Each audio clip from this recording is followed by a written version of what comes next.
Good afternoon, everyone. Welcome. Welcome, Chief Shirley. Nice to see you. Jim, nice to have you here. I'd like to bring back to order this council meeting of September the 9th. We have an agenda in front of you.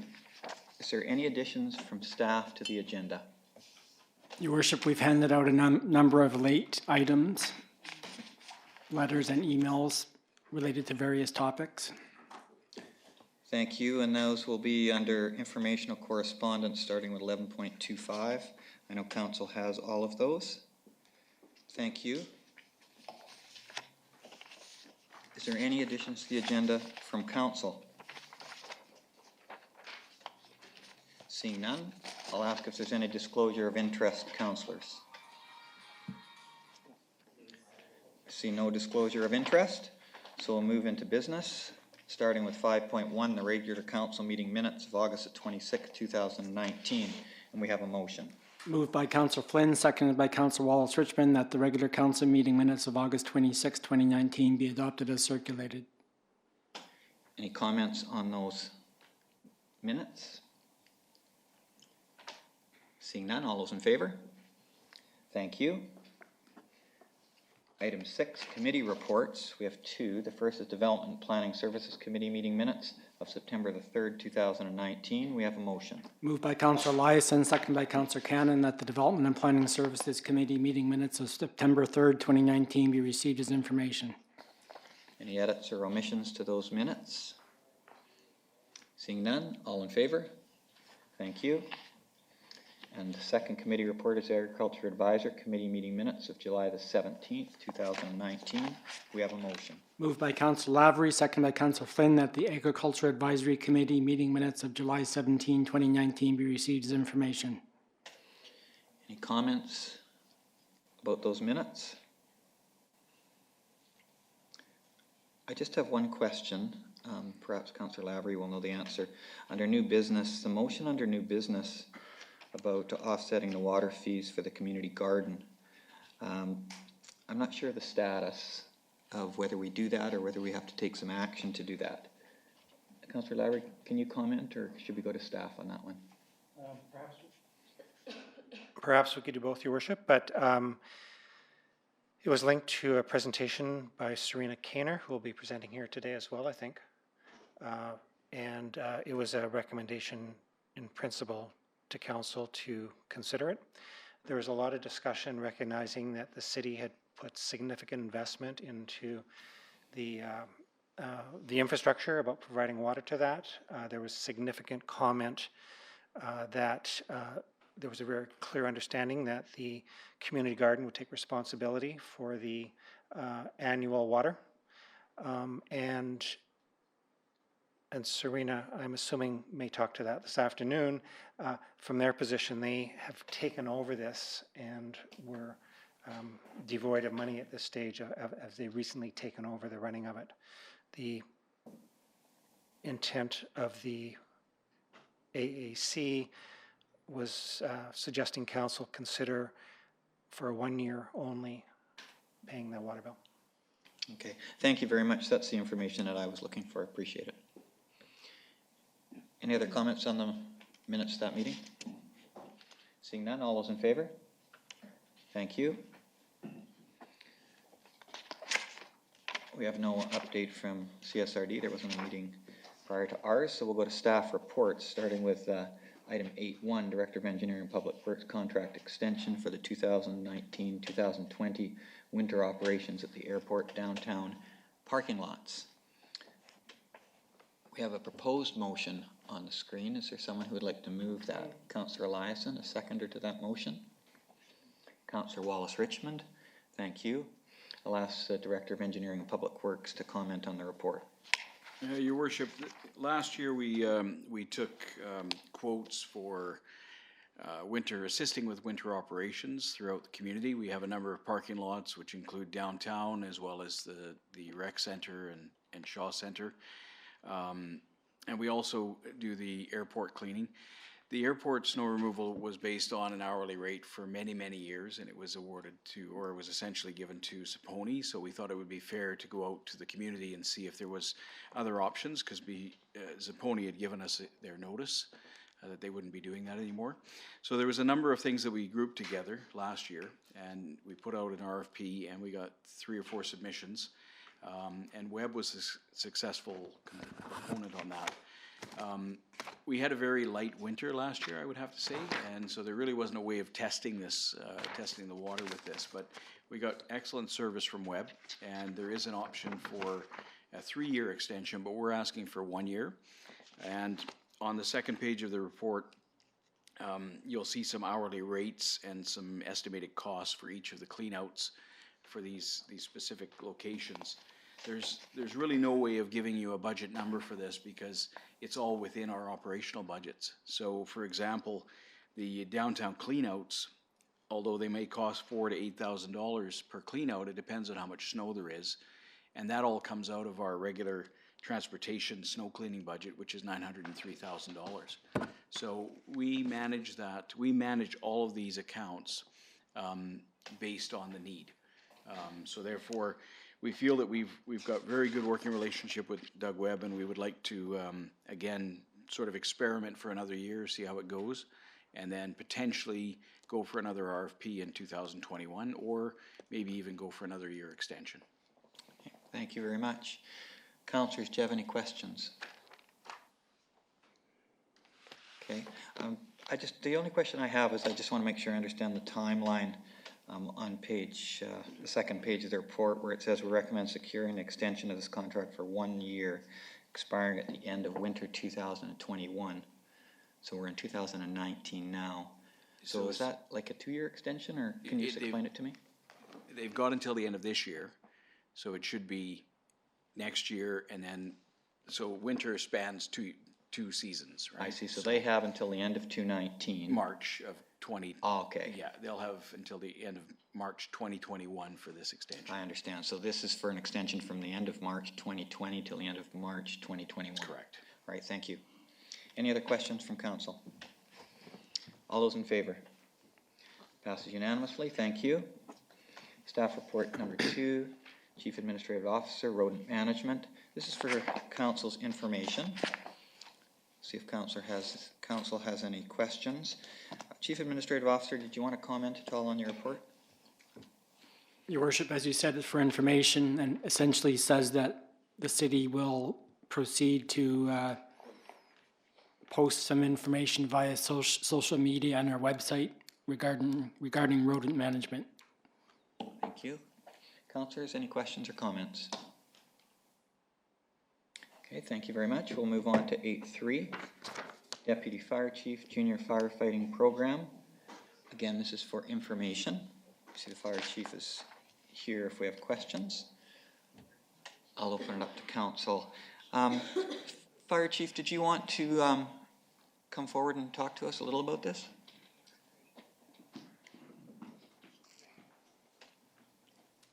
Yes, thank you, Your Worship. First of all, our new Deputy Fire Chief, well, he's been here a year now, I guess, sends his regrets. He's away on holidays and is not able to speak to you today. And he, for the most part, has done all the work on this particular project. So it's something we've been wanting to do for some time, and now that we have additional staff, we're now able to do that. It's certainly nothing new to the fire service in British Columbia or North America for that reason, for that point of having this junior type program. So it's focused on grade 11 and 12 kids. Our deputy has worked very closely with School District 83 to make sure it's all runs very smoothly. So basically they will attend training sessions with our firefighters. They'll receive high school credits towards their schooling for that.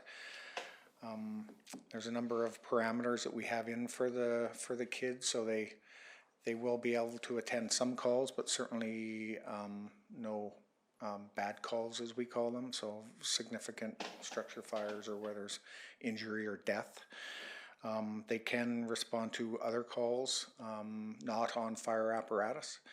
They will receive calls through their phones, just as we do, and I'm sure they all have a phone.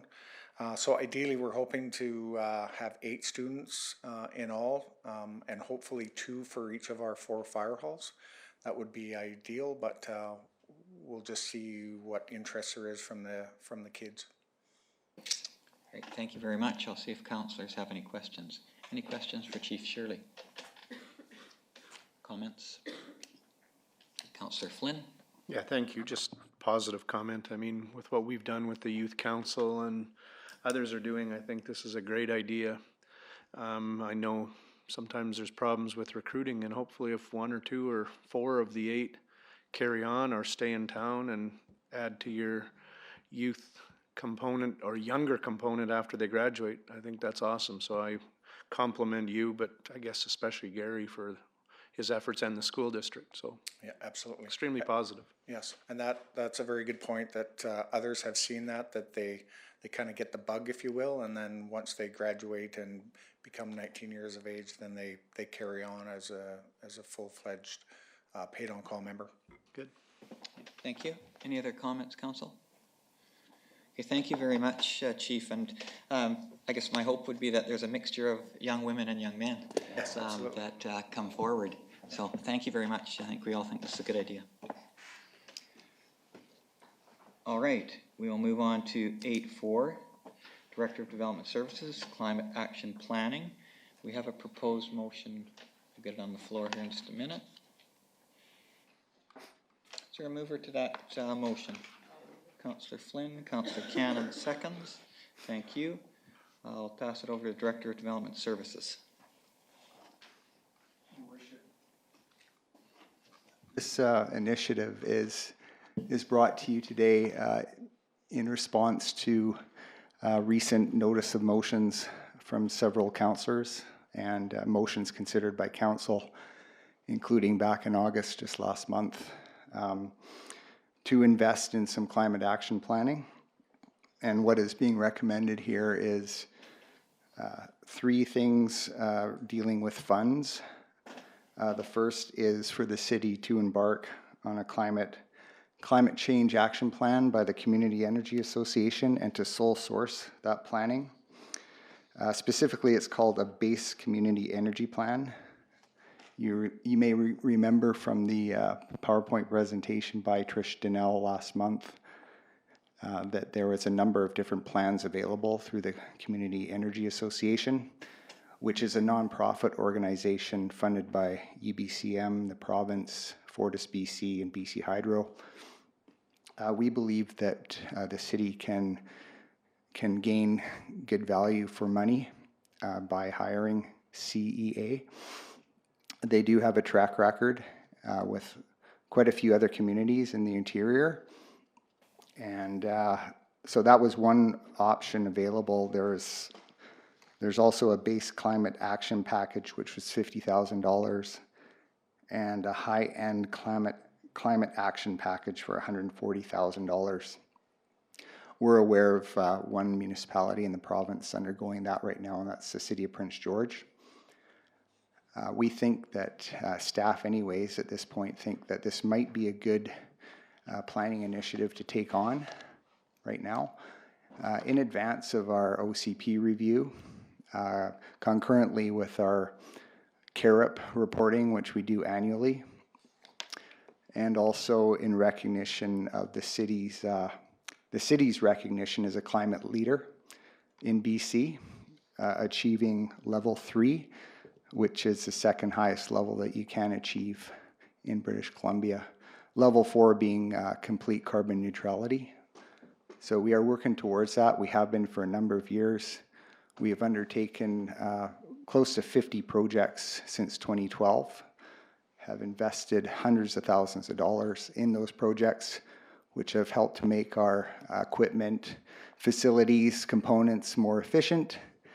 And this next step would be looking more at the community as a whole, outside of the lens of our corporation, which has been under review since we signed on to the Climate Action Charter in 2008. The other recommendation is for the city to hold a builder's workshop to introduce step code, the first level of step codes, step 1, which will be implemented province-wide in 2021. So the idea with the builder's workshop is to get the local construction industry together in a room and have our consultant, Community Energy Association, educate the builders, keeping in mind that qualified builders have to maintain a certain standard and level of education in order to build in BC, and it's their responsibility to keep up with the code. The other component is a recommendation to join the Community Energy Association, be an official member starting in 2020. So that is a recommendation for council to consider in the upcoming budget, which is in October. Same with the builders workshop. We're asking council to consider $500 for that, and then we would host that sometime in 2020. We don't have any date or months identified yet for that. And in the context of all the other projects city staff and council are working on, we just want to, all of us here at the staff table want you to be reminded of all the projects we have on the go, and I put together a list of 20 projects either under review, underway, in the plans, in the works, and climate action energy planning is listed down here as other project ideas. So in the context of everything we do here, this is just one more thing. Great, thank you very much for your report. I'll open it up to questions or comments from council. Councillor Flynn. I just had a question. You'd mentioned that this is subject to budget approval, but because it's coming from a reserve and the money that it costs is quite clear now, does the motion not say that we're going to fund it from the climate action reserve and it's not necessarily even part of the budget? I'm confused with timing. Sure, we'll ask the Director of Development Services and then perhaps Chief Financial Officer. Thank Your you. Worship, I definitely needed some help with this one, and Chelsea helped me out with this morning, but basically the $15,000 proposed would come from the Climate Action Fund that we have in place now, because I believe that's already been approved. And then maybe Chelsea can speak to the other two items. Chief Financial Officer? Sure, thank you, Your Worship. The $15,000 allocation towards this plan was approved at the last meeting to come from the Climate Action Reserve. So that's in place as an amended budget item for 2019. The annual membership should form part of the operational budget going forward, as it is an annual fee. And the Builders Workshop was also something that potentially could be funded from the reserve in 2020 as well, but thought that we would consider it after we receive the results of the plan. So the motion that we're voting on doesn't seem, sorry if I'm really confused, but the 2,500 and 500 shouldn't even be in this motion the way I understand it. That's a budget item. As it stands now, I would bring it forward at specific referrals to be considered further then. I think that Kevin just wanted to raise them as points that, as they were discussed at the last meeting. And we couldn't say, yes, take the additional 3 from the reserve. I understand the operational issue if we do it annually, but could we not say that the first year can come from the reserve? You most certainly can, yes. I believe in some correspondence with Trish, she wouldn't be looking for an annual membership this year. It would be for 2020 because we're already more than partway through the year for 2019. But yes, you are right. You could use the Climate Action Reserve for 2020 as well. So would we need an amendment or just understanding of staff that, I mean, I might be alone on this, but my feeling is the full 18,000 should get committed from the Climate Action Reserve, and moving forward we could deal with the 2,500 the next year in our budget, but that's just my thoughts. I'll just ask the Chief Administrative Officer,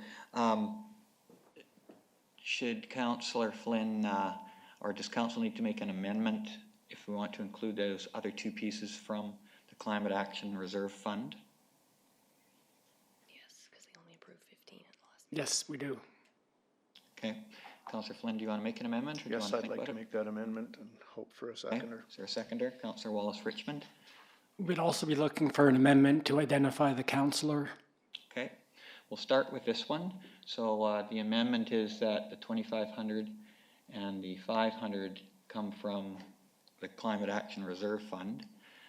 Councillor Flynn, do you wish to speak to the amendment? I just think it's cleaner, it's simpler. That's how I had intended it. I understand the issue with the annual membership being an operating cost, but perhaps after the first annual membership, we can look at it as a long-term operating cost in future budgets. But to me, it's cleaner just to deal with this whole motion as it is and have it come out of the Climate Action Reserve. So I ask for your support to the amendment. Thank you. Councillor Lavery, you're next on the list. Do you want to speak to the amendment? Yes, although I must admit I'm a little confused. It seems to me the motion as written says take it out of the Climate Action Reserve Fund. No. And I had the same questions as Councillor Flynn. So are we amending not to take it out now, or is our intent to take it out now? I would argue if the amendment says, so I'm confused here what exactly we're amending. I would argue that we take it out now as is indicated in the motion. Okay, thank you. So you're supporting the amendment, even though you think the motion says that already. I think there is a bit of a gray area in the motion that the 15,000 was to come from the Climate Action Reserve Fund, but the 2,500 and the 500 would come from as a specific referral and come from operating. Your Worship, can I just, I guess, step in? The $15,000 budget amendment for this plan was approved at the last meeting. Right. So that is in the budget. This motion is to essentially award that work to CEA. The additional piece of the 2,500 and the 500 was not discussed at the last meeting from a financial standpoint. So I believe what Kevin has requested in the amendment is to amend to have the money come in 2020 from the Climate Action Reserve, and that it be considered as an operational budget for 2021. So can I just ask the Chief Finance Officer, I think, yeah, that's completely my understanding. I think Councillor Lavery was wondering about whether the motion already suggests that those two second funds come from the Climate Action Reserve Fund. Was that the intention of staff or no? That was the intention. I can do that. That's not a problem. I can easily do that. Okay. Well, we do have an amendment on the table. The Chief Administrative Officer felt that we should have that amendment there. So what I'll do is I'll just see if there's any more discussion on the amendment so we're clear. Councillor Lavery, do you wish to comment further? Thank you. I'm glad of that. Councillor Canada, do you wish to speak to the amendment? Well, I too am kind of confused about it because I thought at the meeting we discussed the 15,000, the 2,500, and the 500. The only motion at the meeting was for the 15,000. The 15,000. Okay, so the amendment is that the 2,500 and the 500 is going to also come out of the Climate Action Fund, and it'll be in the 2020? That's right. Okay, I support it. Sorry for the confusion. Yeah. Anyone else wish to speak to the amendment? All's in favor of the amendment? Okay, thank you very much. We'll go back to the main motion as amended. Councillor Lavery. Yes, thank you, Your Worship. And we do need to appoint a council candidate. And I've actually lost my spot in my councillor, and I believe Councillor Lindgren is willing to step forward to do that, so I would put her name forward. Thank you. Seconded by Councillor Wallace-Richmond. Any further discussion on that amendment? All those in favor? It's unanimous. Thank you very much. Do you wish to speak to the whole motion, Councillor Lavery? Okay. Any other comments or questions on the whole motion? Councillor Flynn. Do we need an alternate for those meetings? Or can we just informally deal with it? Yeah, I don't think so. I think just like any other time, if a person's unable, they would find someone else to attend. Okay, thank you.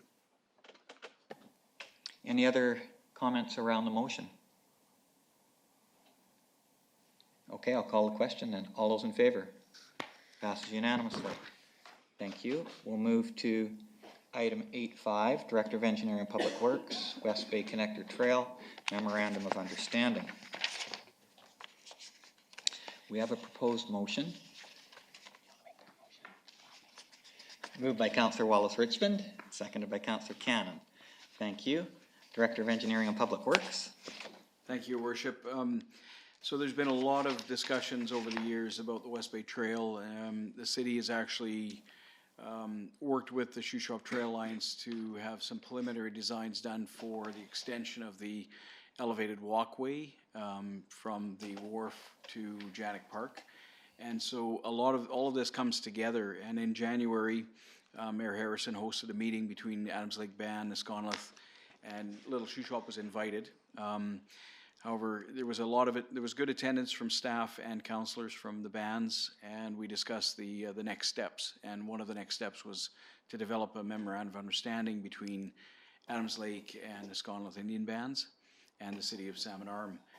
And the purpose of the memorandum would be to work together to develop a plan to move forward with funding opportunities, as well as other discussion items about the actual development of the trail. Now, the trail itself is a very complex project because it involves not only the band lands, city lands, but also provincial lands because we have to cross the lake, as well as CP Rail. So we have the Memorandum of Understanding. It was created by the city staff here. It has been signed already by the Nisconluth Indian Band, and Adams Lake I believe they have a band resolution saying that they are going to sign it as well. And so we are now looking for City Council to endorse the Memorandum of Understanding. Thank you. Questions from council or comments? Okay, seeing none, I don't mind opening up the comments on this. First of all, I'm very appreciative of all of council's participation. We've held a number of meetings with our neighbor governments, specifically in Nisconluth and Adams Lake. And at those meetings, we've had all of council turn out and participate. So really appreciate that, and certainly that has been noticed by our neighboring governments. Also, thanks to Councillor Wallace-Richmond, who shares a committee with me on building relationships with our First Nations neighbors. And on meetings I have not been able to attend, Councillor Wallace-Richmond has represented us very well, so I really appreciate that. To me, this is an extremely important agenda item, and it's one that we've been working on for some time, not just this council, but councils from the past. And the relationship that's developing between the city of Salmon Arm, Nisconluth, and Adams Lake, I think will bring many positives in the future. It takes time, and this particular project is a project that all three communities have a common concern about. And the main concern is about safety. And the common solution to that is the West Bay Connector Trail. So the Memorandum of Understanding is a very important step, and it will allow us to move forward on the project, both with grants and planning. Special thanks to Phil McIntyre Paul and the Shuswap Trail Alliance, who have played a big role in getting us to this stage. We have not done it alone for sure. So I do ask council to support the motion. I'd also like to thank staff, specifically our Director of Engineering and Public Works, who has spent lots and lots of time and energy moving this forward at each step, and so I really appreciate his work. I will allow other councillors if they would like to speak to it, otherwise I will call the question.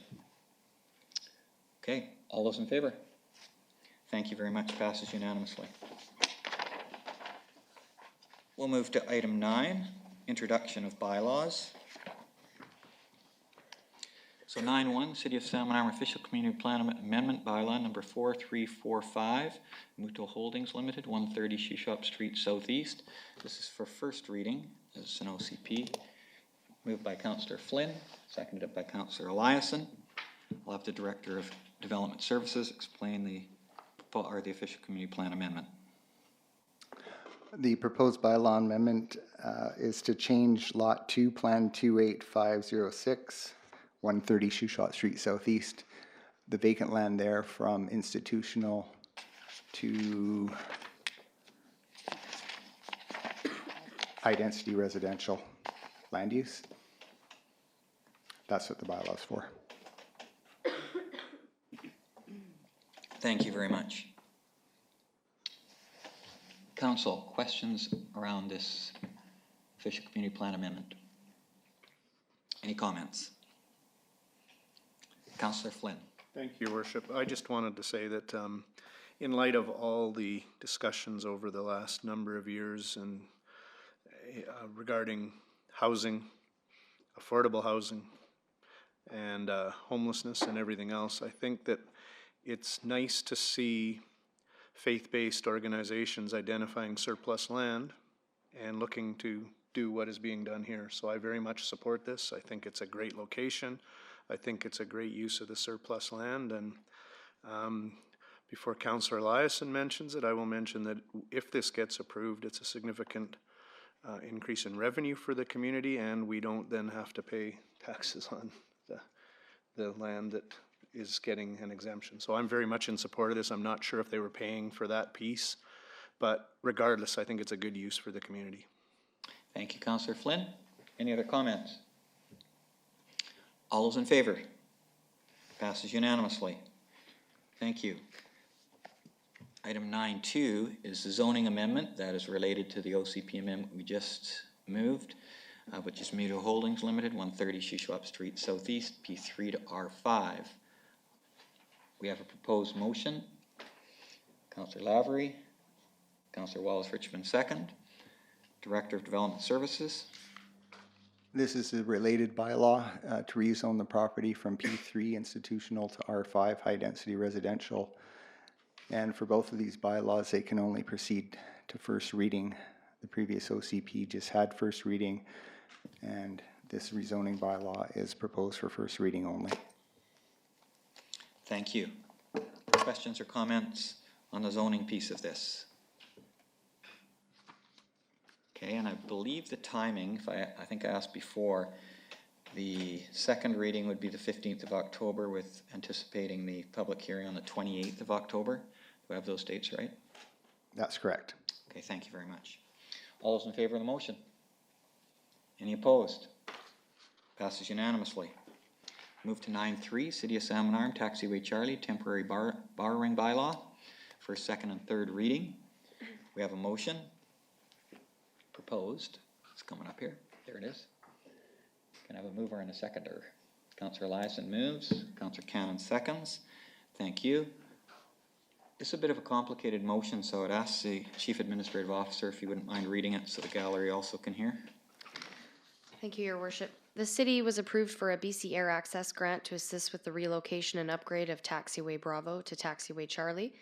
Following the completion of an opinion of probable cost, Council gave 3 readings to the long-term borrowing bylaw for $845,000, pending approval of the electors through the alternative approval process.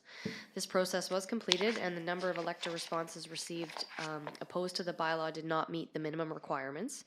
As a result, Council may now proceed with adoption of the borrowing bylaw. Access to the long-term borrowing market will not be available until the spring of 2020. Therefore, the city is proposing to fund the project utilizing the temporary borrowing provisions of the community charter, and a temporary borrowing bylaw is presented today for 3 readings. Thank you very much. Comments or questions from council? How many responses did we receive for the AAP process? The report sent 2. Through your worship, there are only 2. Okay, thank you very much. Any other comments? All those in favor? Passes unanimously. Now we're at reconsideration of bylaws. Item 10, the first one is the one we just looked at, City of Salmon Arm Taxiway Charlie Loan Authorization Bylaw, number 4289, final reading. If I could have a mover and a seconder. Councillor Flynn, Councillor Wallace-Richmond. Chief Financial Officer, I'm not sure if you want to comment again. I have no further comment. Both of the bylaws are related. So this bylaw that you're looking at now is to adopt the long-term borrowing bylaw. The one that was just approved was to give 3 readings to the temporary borrowing bylaw. Thank you. Council, any comments? I'll call a question. All those in favor? Passed unanimously. Thank you. Reconsideration of bylaws 10.2, City of Salmon Arm Zoning Amendment Bylaw number 4264, Columbia Shishop Regional District, Lawson Engineering was the agent, 4290 20th Avenue Southeast. Director of Development Services. Oh, we have the motion up. I'll get a mover and seconder first. Is there a mover to this motion? Councillor Cannon, second Councillor Lavery, Director of Development Services. Your Worship, it's probably best to look at page 112 in your agenda, right there. There's 2 aspects of this bylaw. One is to create a new section 27. Just before you continue, sorry, my fault. I think Councillor Wallace-Richmond declared a conflict earlier. Do you want to just speak to it? Go ahead. I apologize, Your Worship. I saw Lawson Engineering. I didn't see CSRD, so I will declare a conflict as I'm doing a contract for Shuswap Tourism, which is funded by CSRD. Okay, so that would be items 10.2, 10.3, 10.4. Thank you very much. Sorry, Director of Development Services, please proceed. Thank you. The bylaw has 2 parts: to create a new P4 zone, institutional waste management zone, and also to rezone Lot 1, Plan KAP 45716 from P2 Airport Zone to P4, the new institutional waste management zone. And that property is directly next to the airport, but there hasn't been an airport on it. It's been used as a landfill, and now with this new zoning, the use would be consistent with the zone. The Ministry of Transportation had to approve this bylaw before Council could adopt it, and they have. Great, thank you very much.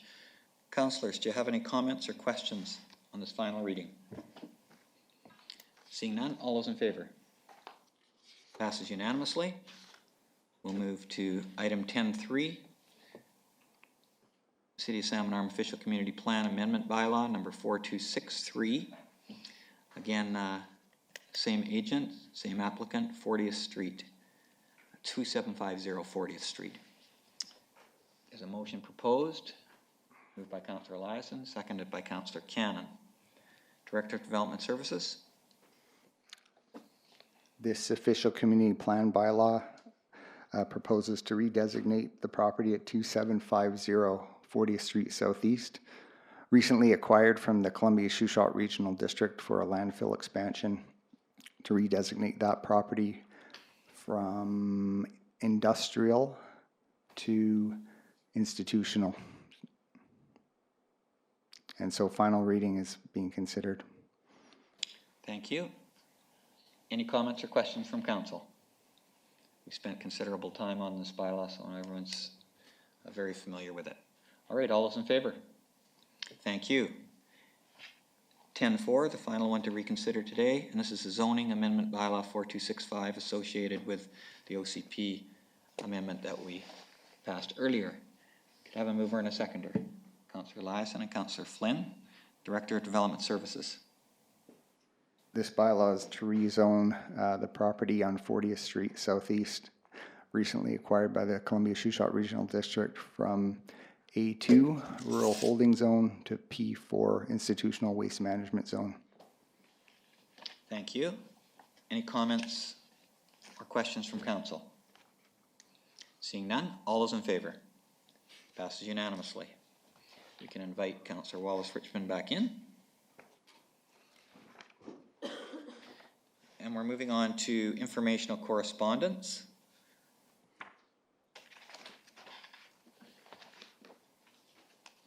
We'll do the items on this sheet first, 1 to 24. Any councillor has any comments or questions on any of those items, please press your button.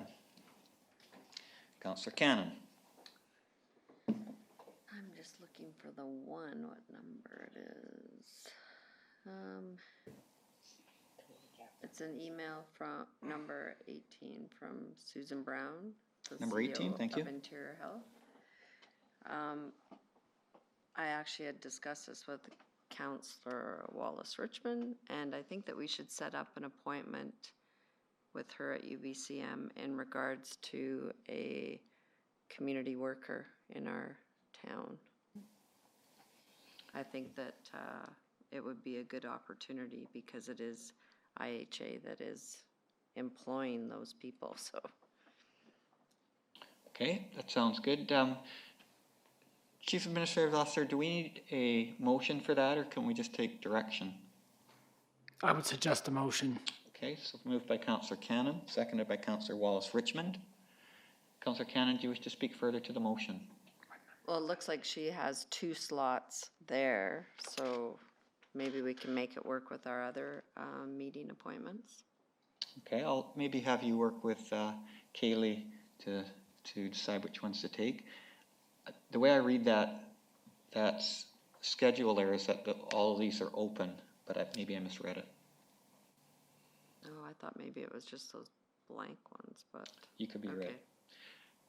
So if this motion passes, would you work with Kaylee to Yep. sort out a time? And I would like Councillor Wallace Richmond too to have some input because she's on the Social Issues Committee.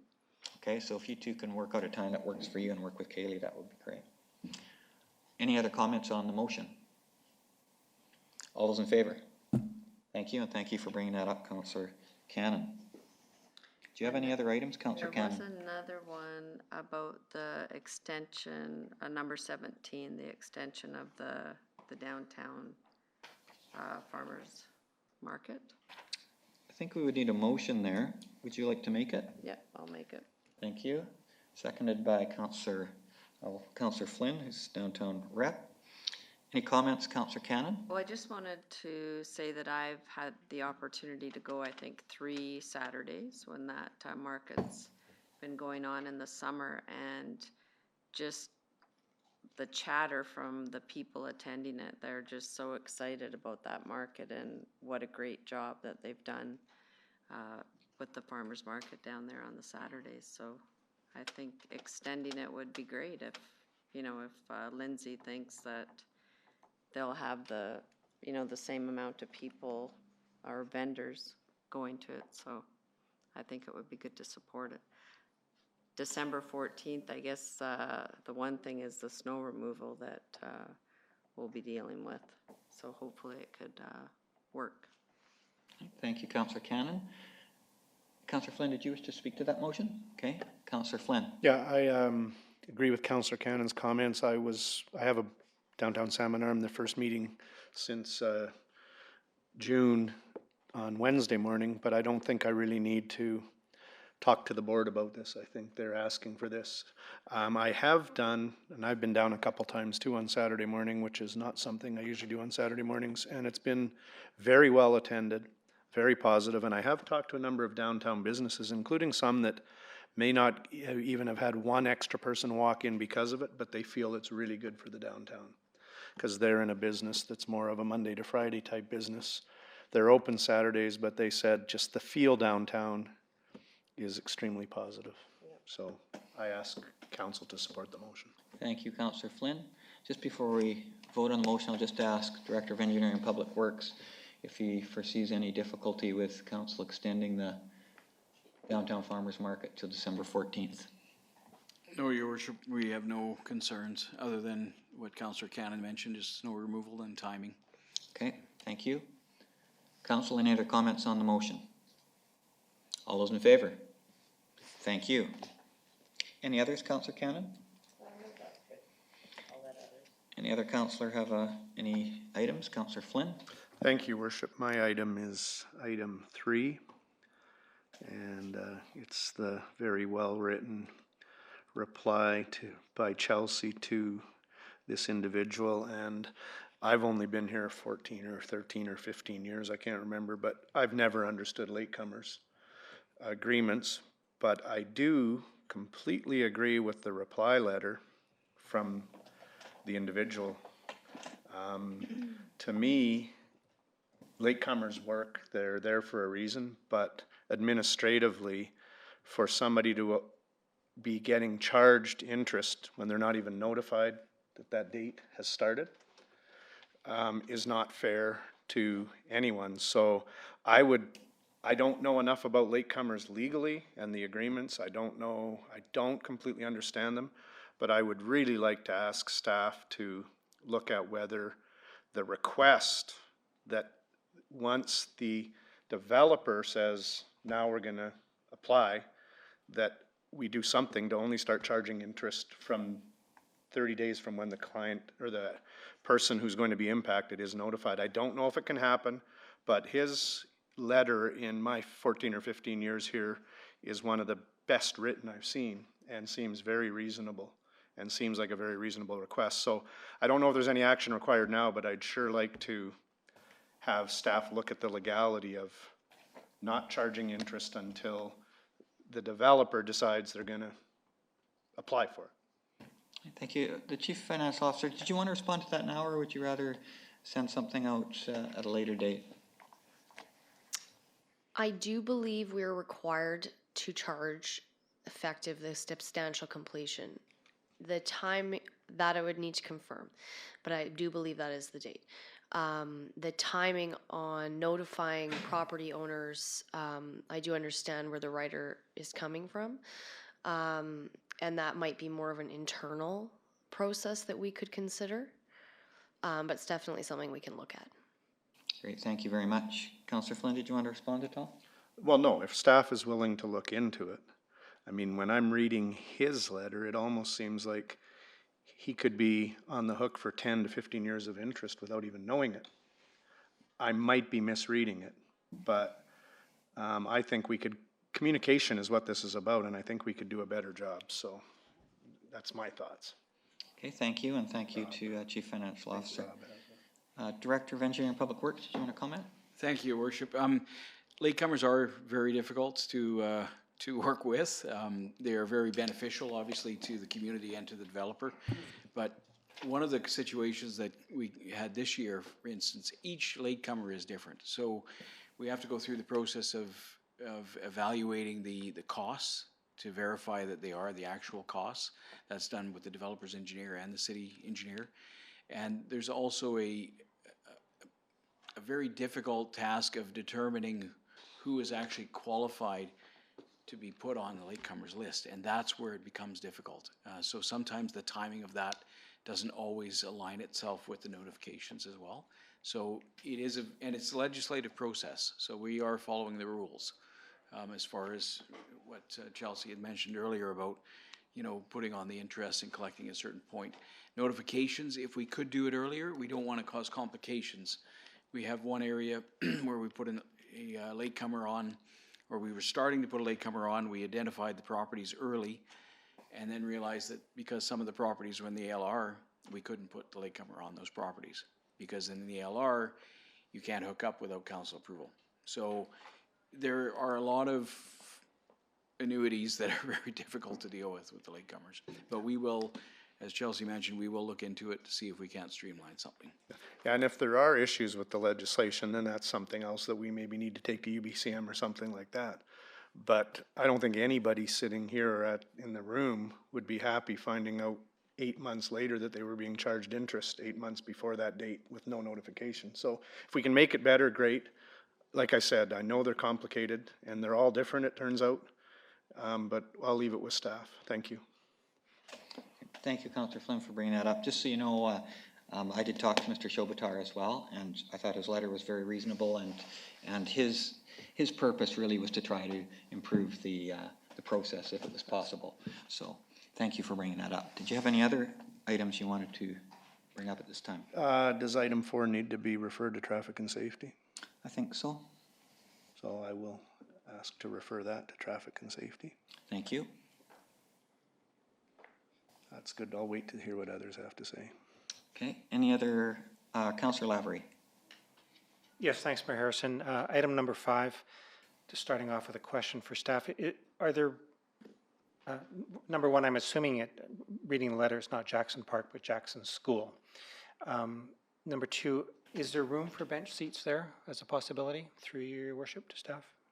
Director of Engineering and Public Works. Your worship, we would have to look at that, but I think what we'll do is we'll include this on specific referral, and then we'll look at the location and the cost of the new bench. And that's exactly where I was going. Thank you very much. Thank you, Councillor Lavery, for bringing that up. Are there other items, Councillor Lavery, you wish to speak to? Thank you. Any other on that page? Councillor Wallace-Richmond? Thanks, Your Worship. Item 6. Asking for a centralized depot for plastics for people who may not be able to get out to the Bill's Depot on the edge of town. Could this too be referred for the budget? Because I am hearing quite a lot of questions about this and whether or not there could be a central collection point.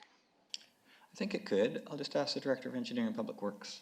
Your worship, any sort of depot would have to be managed through the regional district. Okay. They are responsible for the depot. We are responsible for the household collection. I see. In this case, could we follow up with the letter writer, Ms. King, I think, and let her know that, or I think so. I think we could probably forward her letter to the CSRD as well. Keener, maybe? I got the wrong name. Okay. Can we follow those actions? Great, thank you, Councillor Wallace-Richmond. Thank you. Other items? Okay. Any other informational correspondence, items 1 through 24 at this time? Okay, seeing none, we have some additional items that you've received. Does anyone wish to speak to any of those items? 11.25 through 11.29.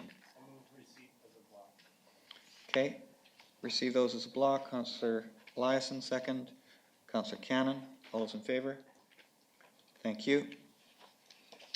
Anyone wish to comment on any of them at all? Okay, we will move forward.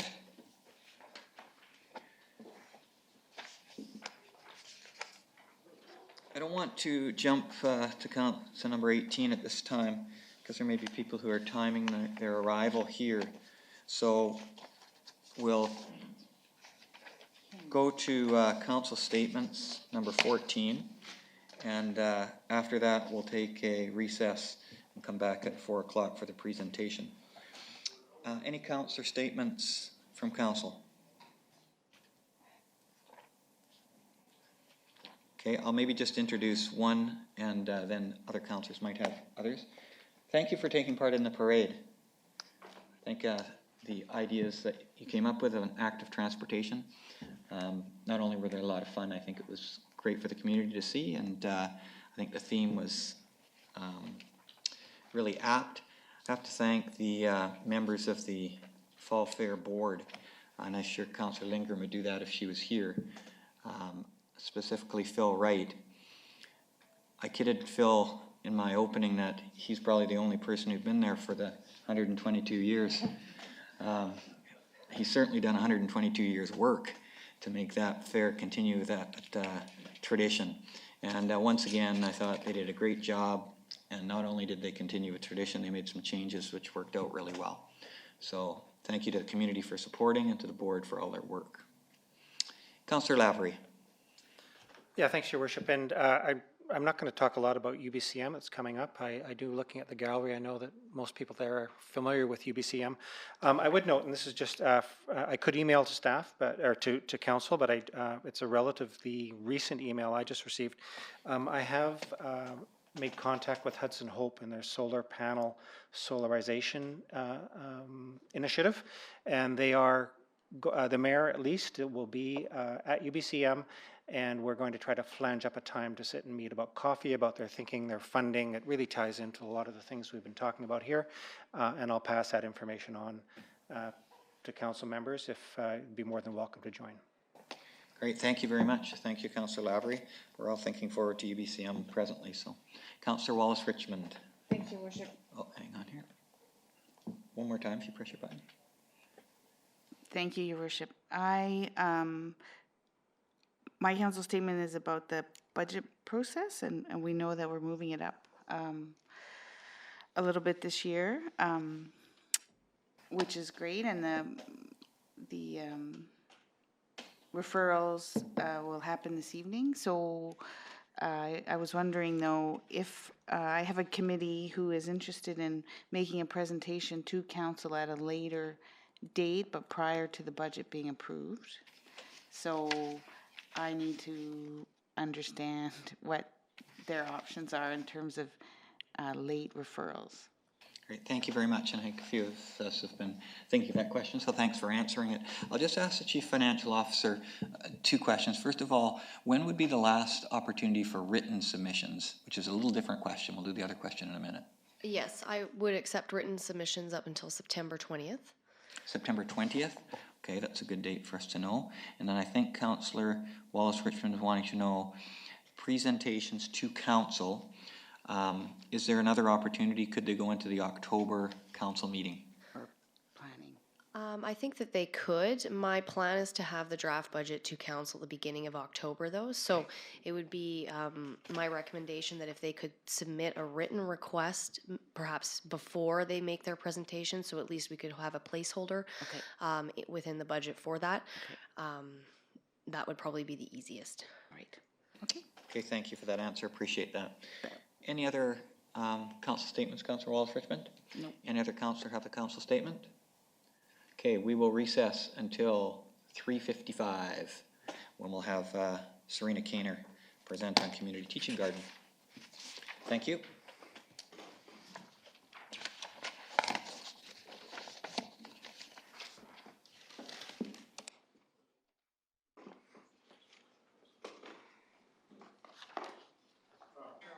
Welcome everyone.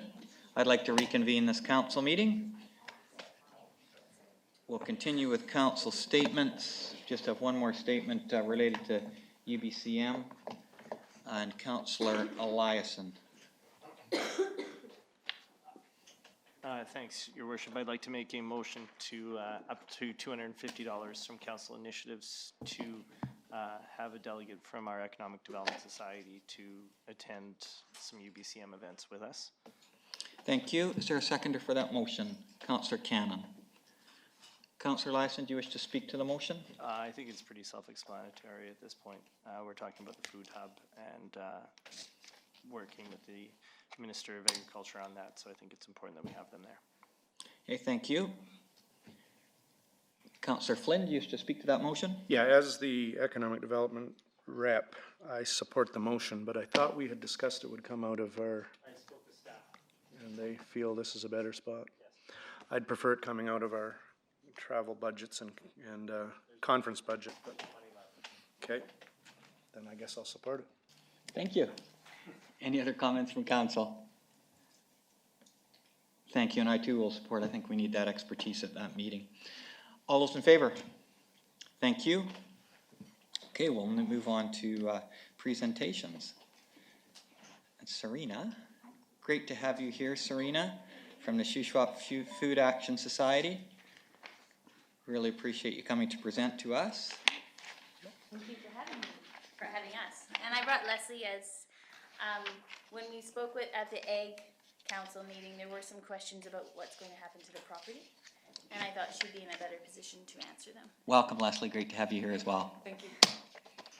So Serena, the way we usually set this up, we have about 10 minutes for a presentation, about 5 for questions, just to give you a time frame.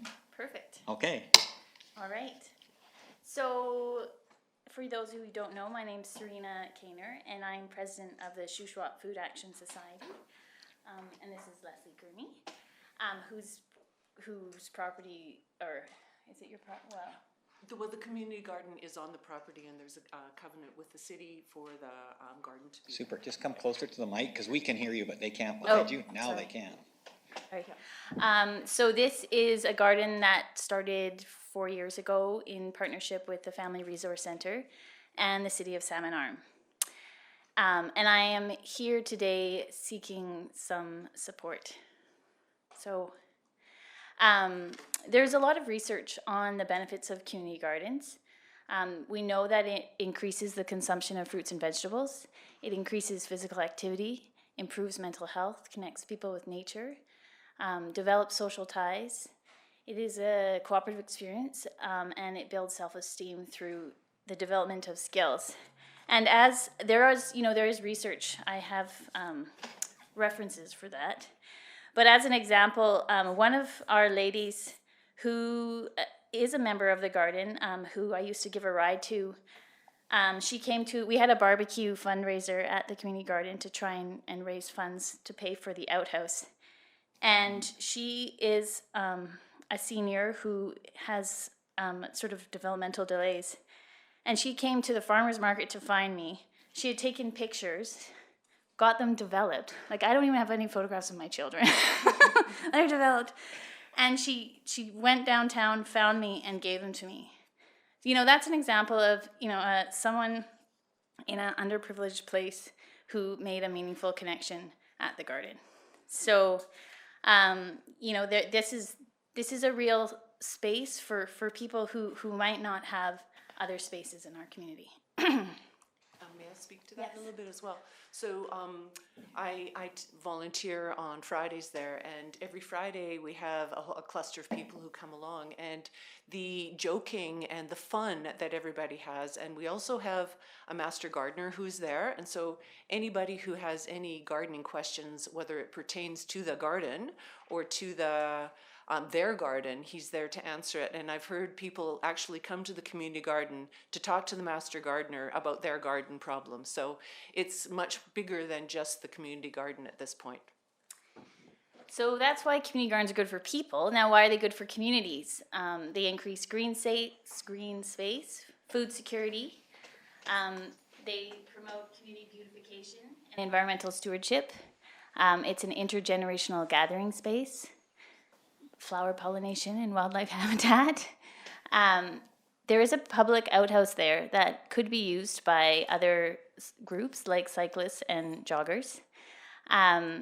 And it builds community pride and relationships. And there was actually a study done that showed that the spaces adjacent to community gardens actually increase in value on their market value if you're near a community garden, which isn't an issue in that neighborhood.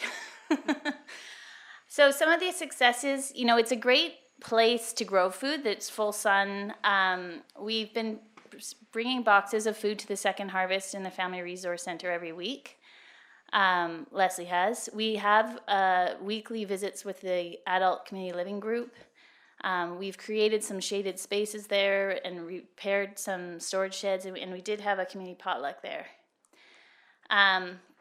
I spoke with the Second Harvest recently, and they told me that the most popular vegetable that they received was actually Swiss chard, which really surprised me, because some people think that when you donate vegetables to food banks that nobody knows what to do with them. But I think if Swiss chard is the most popular, then that's proving that wrong. So because I'm a dietitian, I broke down the nutrition information for you. But one leaf of Swiss chard, which is extremely easy to grow, provides a lot of nutrition. So for these people. Just a little aside about the Swiss chard. Every week we take 2 boxes this big, like big boxes, down to the Second Harvest.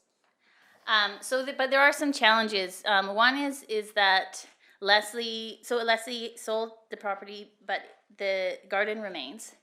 But she's leaving, and our master gardener, Chris, we've kind of burnt him out this year, and he has told us that he needs to take a step back next year. So being Shuswap Food Action Society, we currently are a nonprofit. Everyone's volunteer run. We don't have any paid staff. So I'm fairly limited in what I can do. And the Family Resource Center has also told us that they are, their sort of key person has taken a leave for family reasons. And so they don't have anybody right now to help us with the garden. And there are costs associated with running the garden, such as the outhouse, which is close to $800 to rent for the whole season, water, and then seeds and plants. Which this year many of the plants and the seeds were donated, so. Yeah, so we have been trying to fundraise for this, and we have got all our seeds and stuff donated. The other challenge as a place for a community garden is that the transportation to get there, as you know, it's on your way up North Broadview. It is on the bus route, but to be quite frank, the bus is not affordable for people who are low income, to spend $5 and then have to catch the bus, which comes once every hour, to get off of the community garden and then time it perfectly to, it's not an ideal location for people who don't have their own transit. And because there's, if you want to recruit volunteers to a program, you need to have someone there who knows what they're doing. Some kind of coordinator who will be there to greet them and show them what to do. So we've been thinking of different ideas. One is to do a dual purpose. So there will be some next year to try where people can actually rent plots, which is what they do on the community garden on 10th. And then having in a community area as well. Someone has talked about selling products at the farmers market. I don't really feel comfortable competing with our local farmers. But last week we tried selling soup, which went okay. But really what I think the garden needs is a part-time funded coordinator that could liaise with the community groups and kind of get it rolling. We started the farmers market this summer, and I think a big thing why it was successful is that because of the grants that you guys gave us, we were able to hire a market coordinator, and we have someone on the ground there every week who's organizing, telling people where to go, and that just makes things run smoothly. So some of the things city could do to help, one is waiving the water fees. You could, I will be applying, I will be applying this year for a grant in aid. Some cities, like the city of Penticton, they have information on the city's community gardens on their websites, and that can help attract volunteers and other people who are interested. Another idea, like the lady who gave me this, her big barrier was she didn't have enough money to buy bus tickets. And so, maybe if we could get some bus tickets to give to the garden volunteers. And the AAC, when I presented them, were really keen on the idea of the community garden. And maybe I could partner with them somehow to get some access to more volunteers. So finally, I just want to say that Anne Raver is a kind of a really famous gardening columnist for those who don't follow the gardening world, and she really said, mentioned that gardens are the first sign of commitment to a community. So when people plant corn, they are saying, let's stay here, and by their connection to the land, they are connected to one another. So that is the end. And this is our community living group. They're so awesome, those guys, man. Thank you, Serena. Could you just go back to the request page, because that may be one that the council might want to talk about, right there. Did you wish to add anything?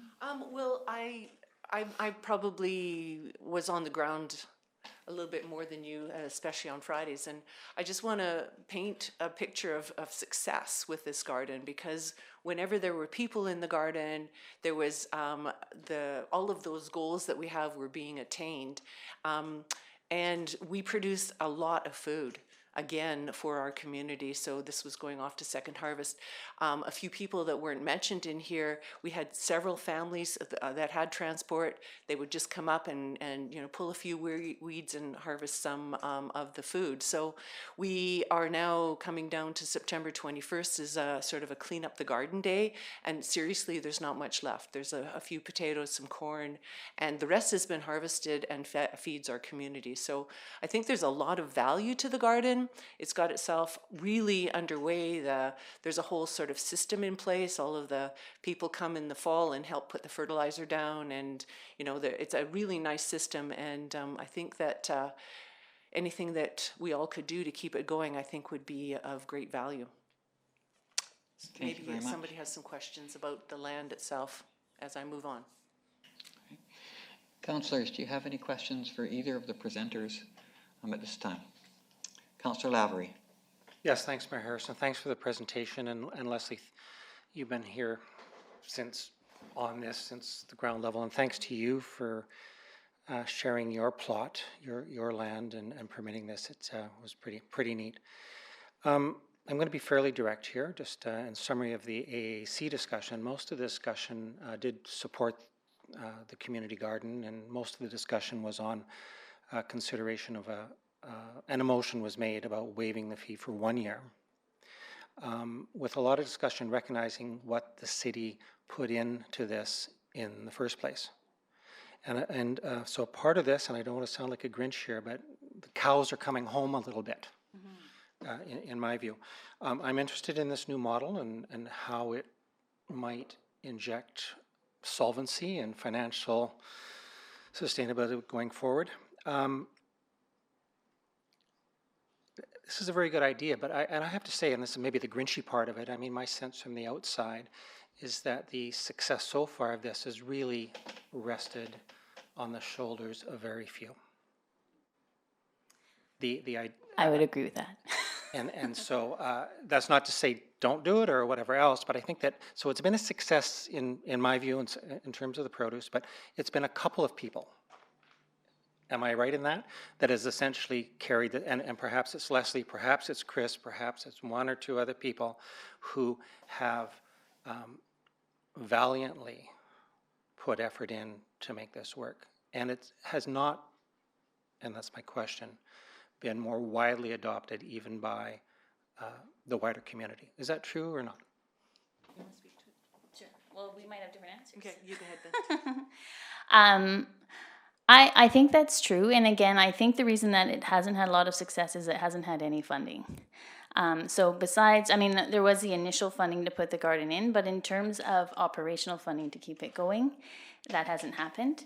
And part of the problem with that is that most organizations, the granting organizations, they don't like to fund operational funding. They like to give you, so it's really easy for us to find seeds and wheelbarrows and plants. But if we actually, so I did apply, we applied to the Rotary and we also applied to Community Foundation, and both of them responded that they don't fund this kind of thing. So, and that's the reality of nonprofit organizations, right? I mean, even for the farmers market, you know, we didn't get funded to organize it. Like, we have ongoing funding to hire, and now that, because it's income generating, you know, it will be something that we can fund on our own for next year. But when you're promoting a service that is helping people who don't have any money, the reality is that it costs money. And so from a financial perspective, you're not doing it for a financial reason, right? It's about building community spaces for people who don't have the privilege that a lot of us have. So financially speaking, I don't know that it's ever going to be sustainable in the sense that we are always going to have to fundraise to pay that outhouse bill, unless we build a composting toilet, which we've talked about. I think another challenge is just the location. And again, you know, for the people that we're targeting, a lot of them don't drive. And so it would be better downtown, somewhere central, but my understanding is when this went in place, that was recommended, but there was nowhere that the city wanted to put a garden. So this is where it ended up. And again, it's not a great place for access, but it is a great place to grow food. And it's quite beautiful and peaceful when you go there. You know, the birds are singing, and it is full sun, which is great for growing food. So yeah, that's what I think. Yeah, I don't think of it as a financial endeavor either. I think of it as something that we support as a community. And when I look at something like the Penticton Community Garden, it's like fully supported by the city. And I I don't know, like, it's very difficult for me to see it from a financial perspective because of what I see when I see people in there. And then how do I value it? Do I value it by the number of people who've come? Well, there's been lots of people, more people come through this year than last year. More families are being supported. So I don't know. I don't know how to look at it from a financial perspective because I can't. Yeah. Thank you for that. And you know, I want to be clear. The conversation a couple of years ago was the same conversation, where the city did agree. I think fairly, and not that we can't change our mind, but the city did agree to put in and take responsibility of the water connections and that sort of stuff. And the agreement on the other side, and it was maybe more with Family Resource Center, to that the operational part of it, the water bill and things like that, would be done as that end of the bargain.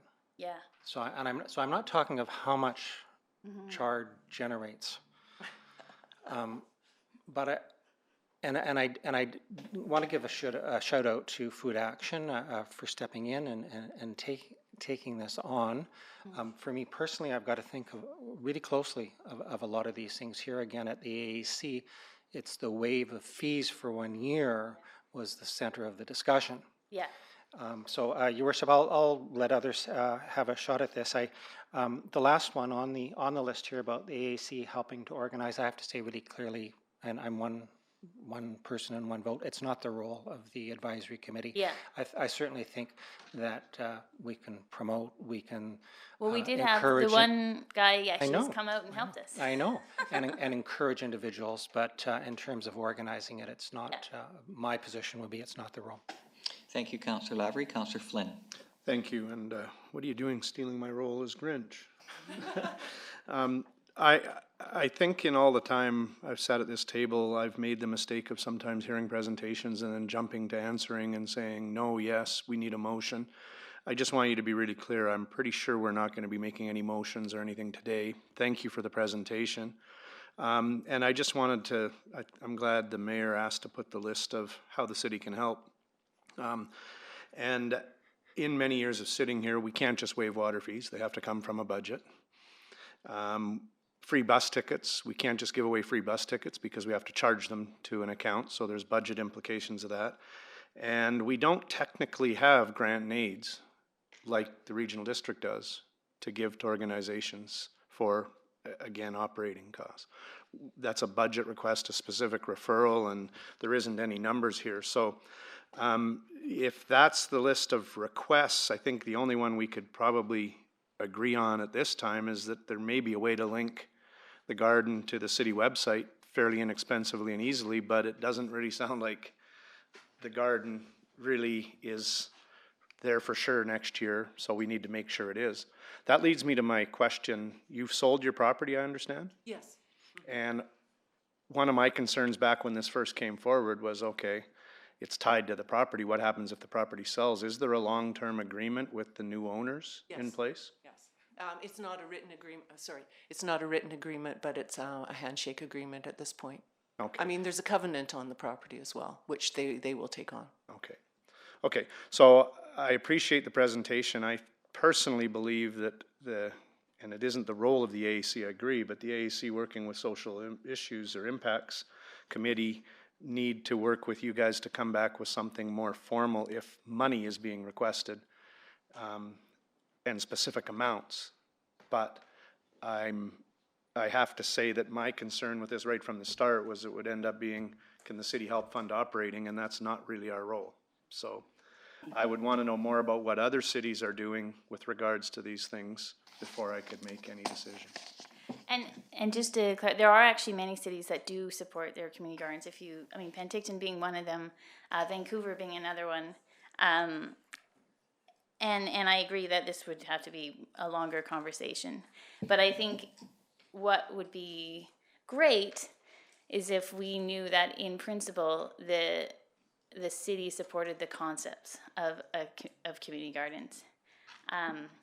Because, I think at the end of the day, again, the location of that one is problematic. But I think that the principle of community gardens is really important. And I'm saying that from the lens of a dietitian who sees these people come in, you know, and people who can't afford to buy the food, right? And it's not like they don't know that fruits and vegetables are good for them, but it's that they can't actually pay.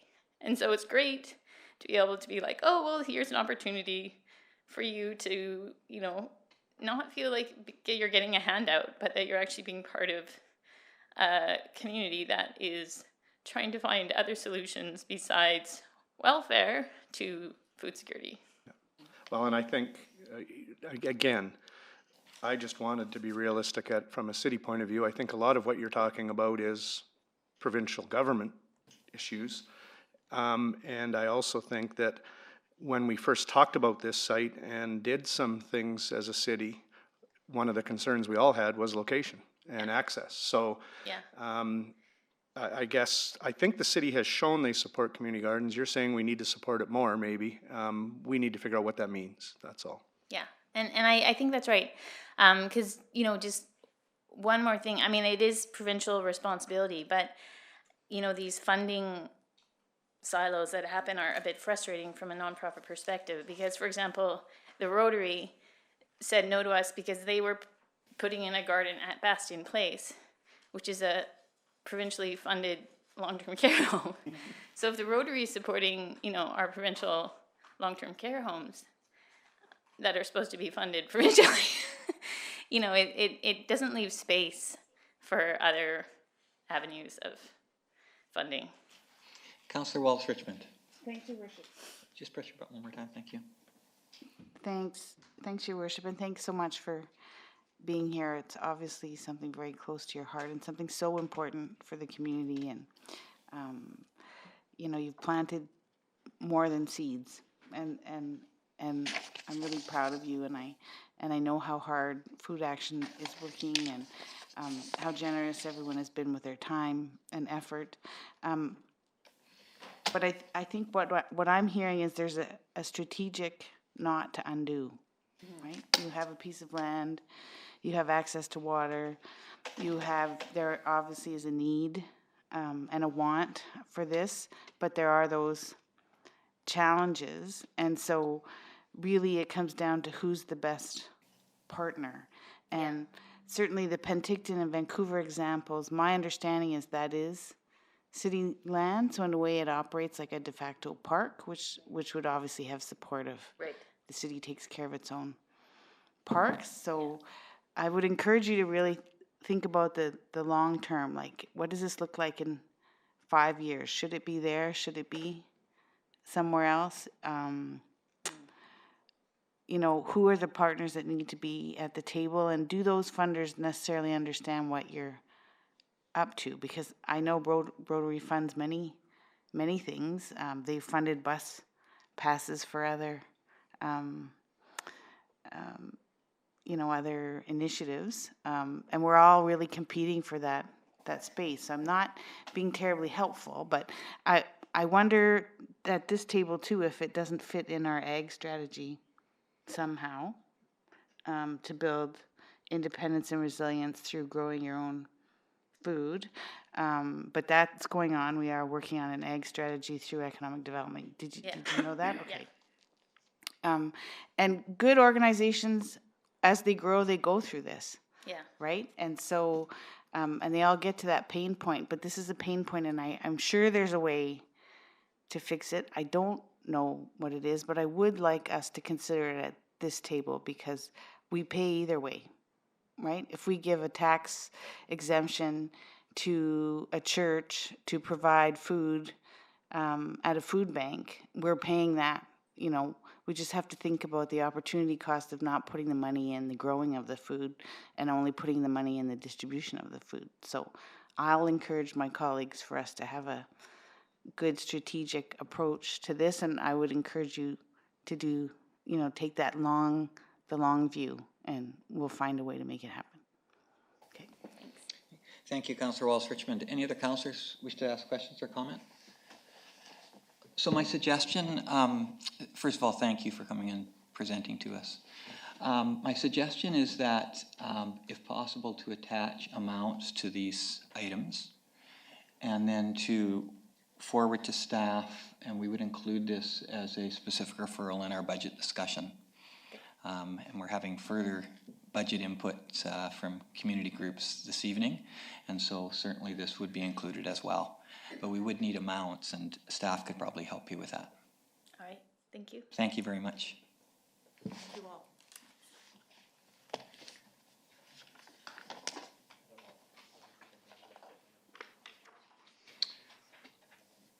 Okay, we will move onward to item 18. This was a notice of motion from Councillor Lavery. We'll just wait for the motion to come up on the screen. Yes, go ahead. Oh, sorry. Go ahead. So just so you're aware of the history of the Food Action Committee and the Eat Local and everything, when it started out with a grant through Spiral Youth Partners in 2005, they applied for the grants, and I was the councillor who was chosen for that role because I liked all the committees. And we didn't have any money, as much money as we would have liked, but one of the things that we did was a friend of mine, Rob Singata, and I did a volunteer Eat Local donated food at the golf course as a fundraiser and also as a awareness thing. And then one of the other things that came out of it was the gardens and yards. We got funds to build gardens and actual yards of people, which was successful, and I can still drive around town and see some of them, and I'm sure you see them, and there's some at the DAC, I think, that were built, but by the curling rink or the lawn bowling area, there's one on the corner, and you can see them throughout town. So I know they're important, I know how they are, but it took a bunch of work to raise a very little bit amount of money, and even, to get the booth in the fair to promote it. And Warren Welter did your original branding. I think Louise was part of it as well. So all of the things that came in, it was a lot of community effort. And I think if you do reach out to the community, there's definitely an active group when you put out the call that will come to your aid and will come to your assistance if you're unsuccessful for the actual amounts of money that you want here. But when we did it, the community was very giving and very understanding and very helpful, and we managed to make some stuff happen. So, and it's still doing it. So that was 14 years ago. Thank you, Councillor Eliassen. That history is important, so thank you for sharing it.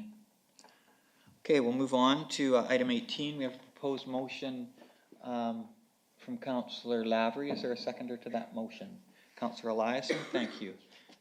Councillor Lavery, do you wish to speak to your motion?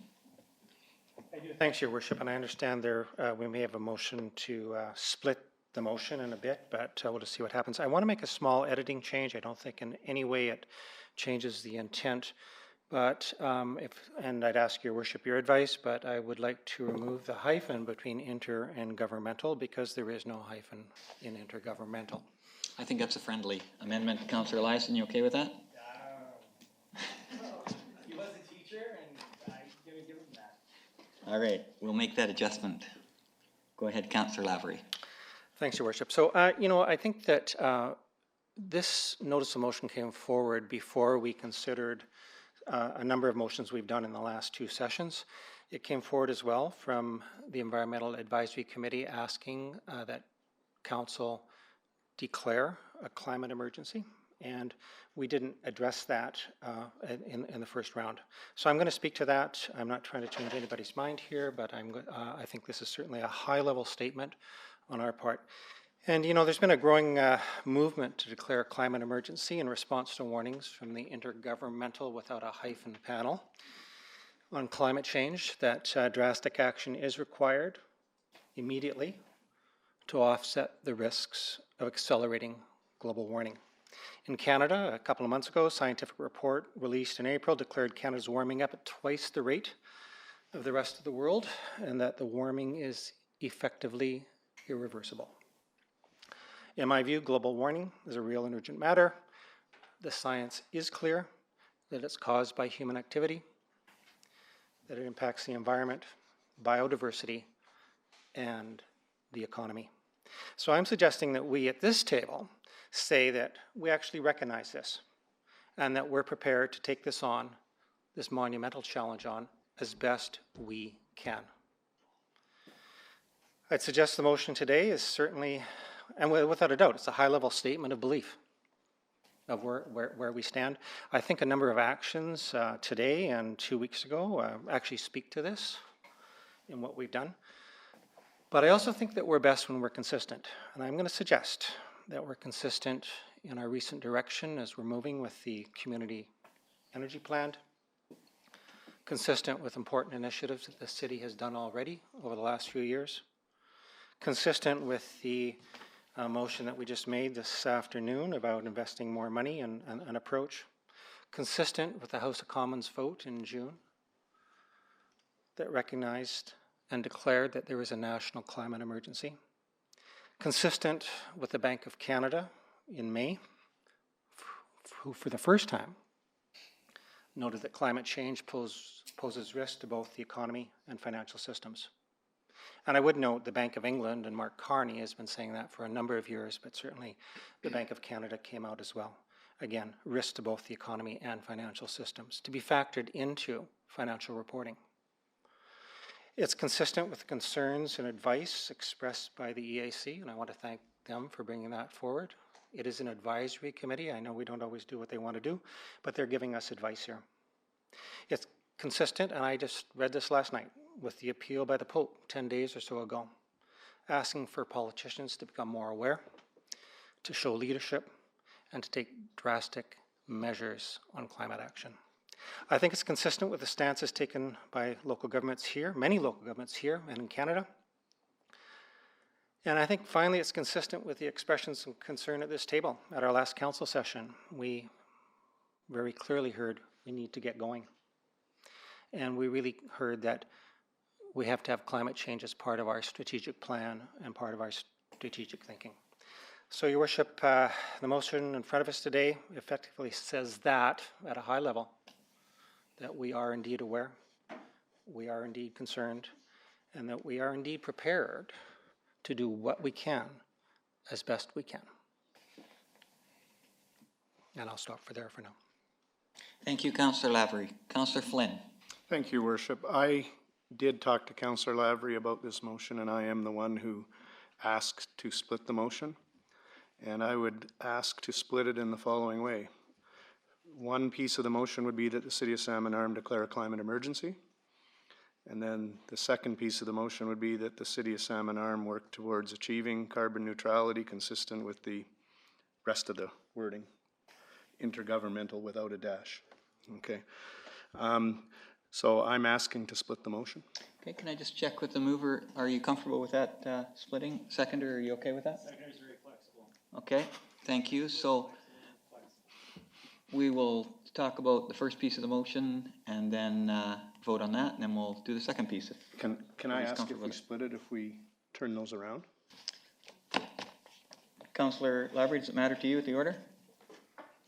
No, it does not. Okay, so the second piece would be, and the City of Salmon Arm work towards achieving, etc. Yeah. Okay, I just want to check with staff and make sure they're clear on where we're at. Yes. Okay, same mover and seconder then.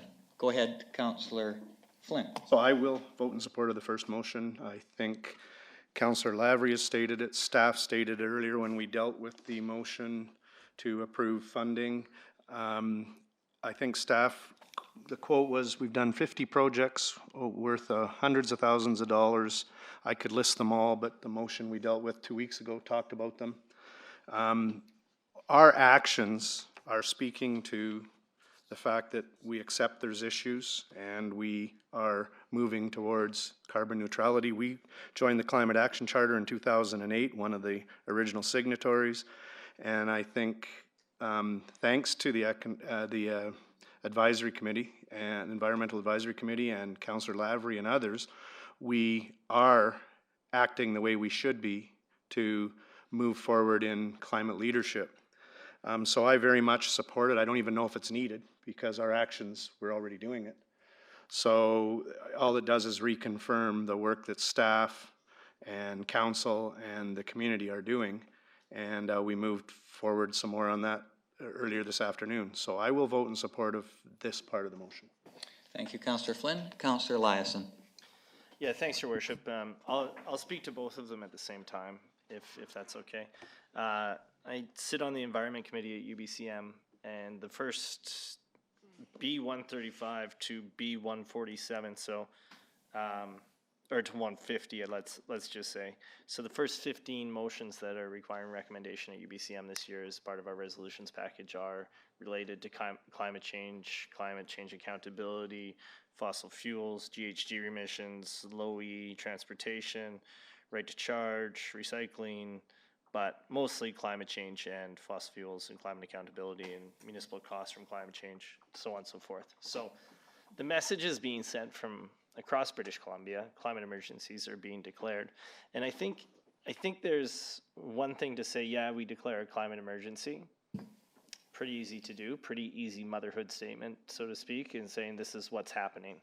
The second part is what Councillor Flynn is talking about, which is the action that comes from it and putting that declaration, which is a really feel bad but feel good sort of sense of thing, putting the actions behind it and making decisions that are based upon that, recognizing that we, A, recognize that climate change is real, B, we need to do something about it, and then C, putting our money where our mouth is. So I'll support both parts of the motion, knowing that it's a slow turnaround and it's going to be a slow change, but we at this table are encouraging the decisions that we make to be more thoughtful and more proactive in regards to what we can be environmentally sensitive and proactive in maybe our purchasing or so on and so forth. So without committing a lot to the budget, I'm committing to the general feeling and the general sentiment that we're going to continue to work on this. Thank you, Councillor Eliassen. Councillor Wallace-Richmond. Thanks, Your Worship. I appreciate the conversation happening at the table and the conversation happening in the community. For me, there are two things I want people to know as I consider my vote. One is that we're part of an ecosystem. We're part of an environmental ecosystem, a economic ecosystem, a social ecosystem, and also a political ecosystem. And we have an obligation to our community members to represent Salmon Arm at higher levels of government, and this message is important that they hear. Salmon Arm is ready, so this is not a change. That's the second thing. I want to make it clear that this is not a change in direction for the City of Salmon Arm. In fact, the City of Salmon Arm has been making great efforts since 2008, working towards carbon neutrality. This is an escalation of action, not a change in direction. And so we need to be saying to the province that we are prepared to do what it takes. We are not denying climate change. We are being reasonable and making every effort we can, but we're going to need their help. And I also suggest on the matter of cost, it will cost us either way. And I don't know about you, but to my mind, an ounce of prevention is worth a pound of cure. So I'll be supporting both motions. Thank you, Councillor Wallace-Richmond. Councillor Cannon. Thank you, Your Worship. I was at the table when we made the motion to sign climate action, and that was in 2008. And I think this is just stepping it up a bit with the word emergency, climate action emergency. I think that our city already at this table with the motions that we made even today support initiatives in the right direction. And I also think that since 2008, we've been measuring our carbon. So we have the goal, we've always really had the goal for carbon neutrality. And I think that this motion is really, I guess it just kind of heightens the motion that we made in 2008, really, just the wording of it.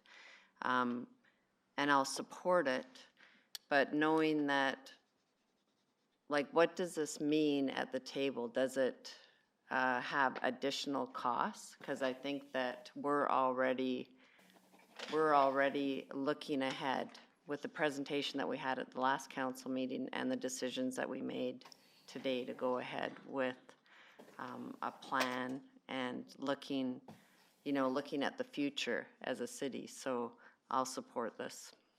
I think it's other than that it's just a change in the wording, really, of what we already have at the table. Thank you, Councillor Cannon. Is there any other comments around the motion that we're looking at right now, which is the City of Salmon Arm work towards achieving carbon neutrality consistent with the research of Intergovernmental Panel on Climate Change, as well as the BC Climate Action Leadership Plan? Anyone else like to speak on that motion before I call a question? Okay, I see no further speakers. All those in favor? Passes unanimously.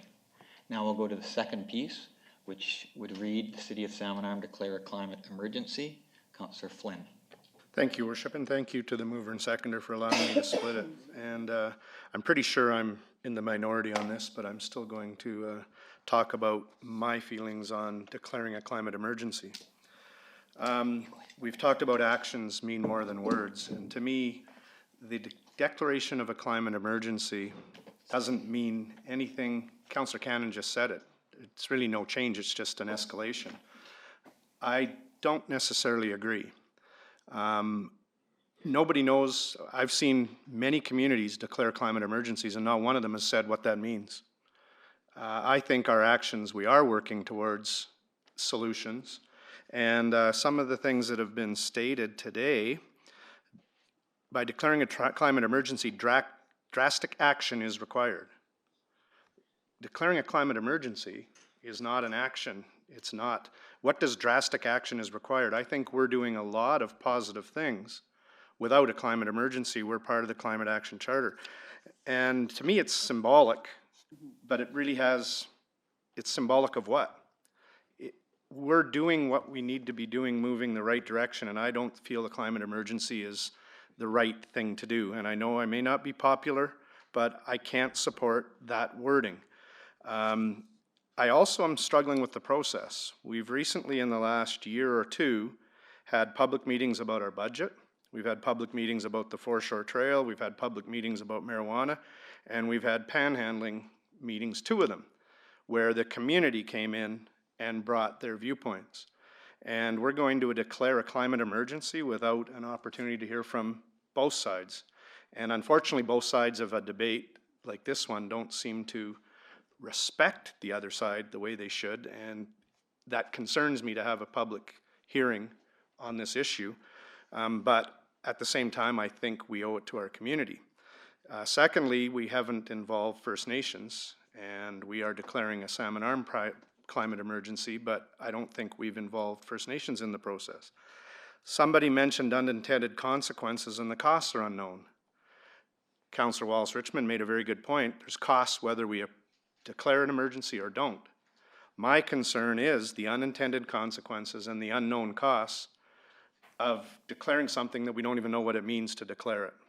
So I support all the motions that have come forward. I supported the Climate Action Charter.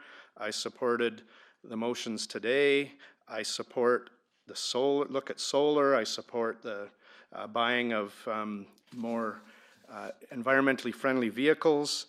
And I do think we are aware, I do think we are showing leadership, and one of the words was we need to take drastic actions. What does that mean? So I think we're doing a lot of the right things, but I can't support the symbolic declaring of a climate emergency. Thank you, Councillor Flynn. Other speakers to that piece of the motion?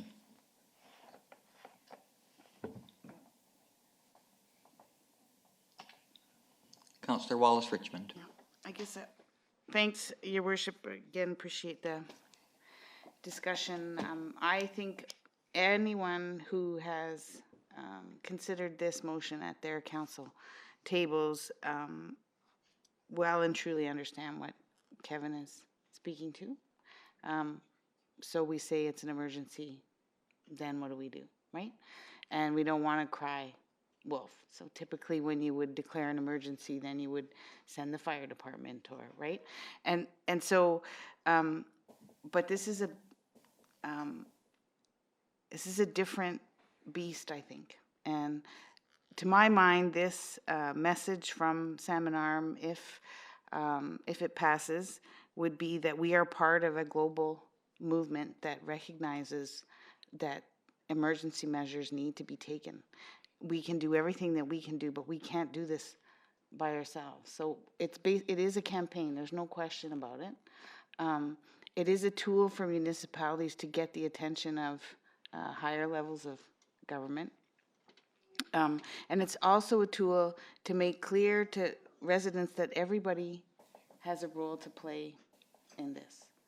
And so for those reasons, I will be supporting it, though I fully understand the reluctance and the language around emergency. But I think it's bigger than us. And I don't want to be, in 20 years, look back and say, but we didn't say it was an emergency. So for that reason, I will err on the side of caution and vote in support of the motion. Thank you, Councillor Wallace-Richmond. Any other speakers to the motion?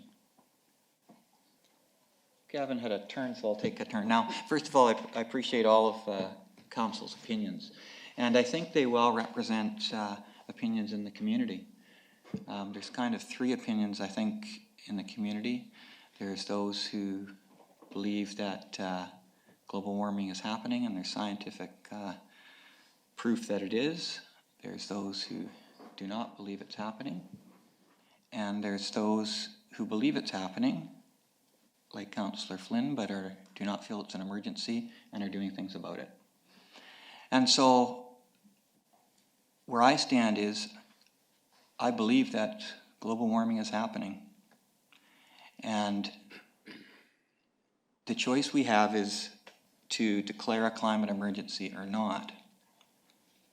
So what happens if we declare a climate emergency and there actually is not one? I can't think of one bad thing happening if we do that. Because we will have it in our minds and we will be trying to do the right thing here.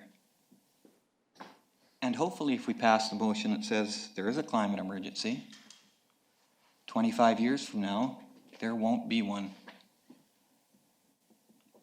My worry is, and Councillor Wallace-Richmond spoke to it briefly, if we do not declare a climate emergency, and we're wrong, the next generation is never going to forgive us, because it'll be too late.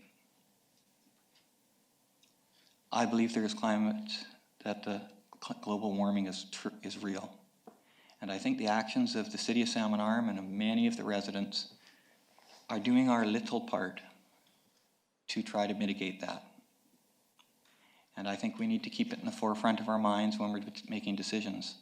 I agree with Councillor Cannon. I don't think it means necessarily that we're going to spend more money. In fact, we might save money on operation. So for those reasons, I will support this piece of the motion. Any last words by any of Council? Councillor Flynn. Just a last question, maybe through you to you, Your Worship. I mentioned 5 other issues where we had significant opportunity for community input. Can anybody explain to me why we don't feel that we need process for this when you self-admitted said there's 3 different viewpoints? And I feel like we've gone a long way in public engagement and public input, and now we're not going to. So can somebody answer that for me? Sure, I think it's a fair question. Councillor Wallace-Richmond, do you want to go? Thanks, Your Worship. Yeah, I hear what my fellow councillor is saying. My understanding is this conversation is happening everywhere, every day, for one thing.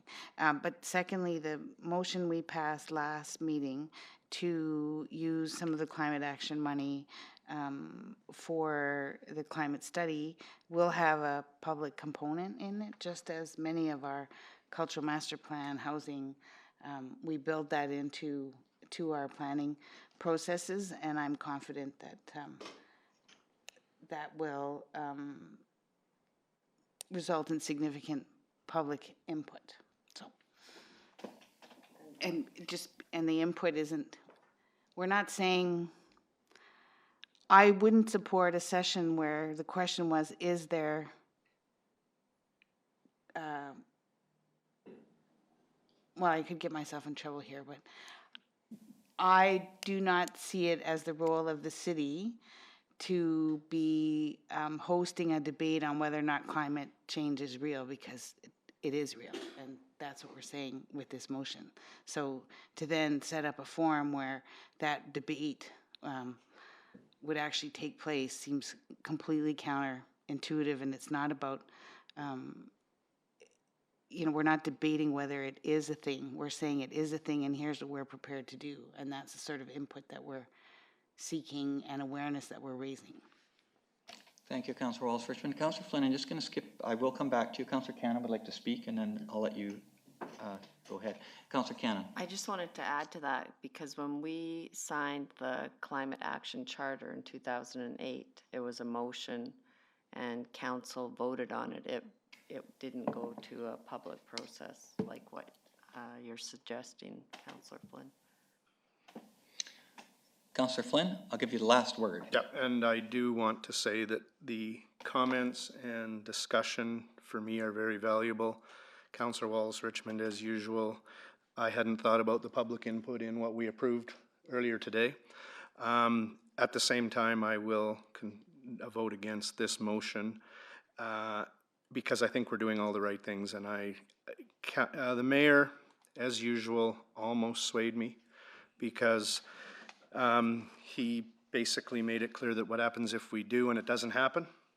I just feel I'm a little concerned about the potential implications of this drastic wording and the potential cost implications. So I will vote against, although I'm in support of everything that we've been doing to move forward. Thank you, Councillor Flynn. And just before I call the question, I'd just like to say to the gallery and to council here, this council is very able to have a very respectful discussion about a very difficult topic with respect amongst members, regardless of their opinions. And I really encourage the community to follow that example, because I think it's a good example. So I'll call the question. All those in favor? Opposed? Motion carries.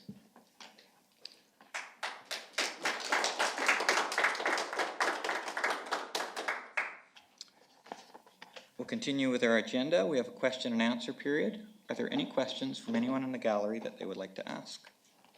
This is your chance. Please come forward to the microphone. Give us your name and residential address.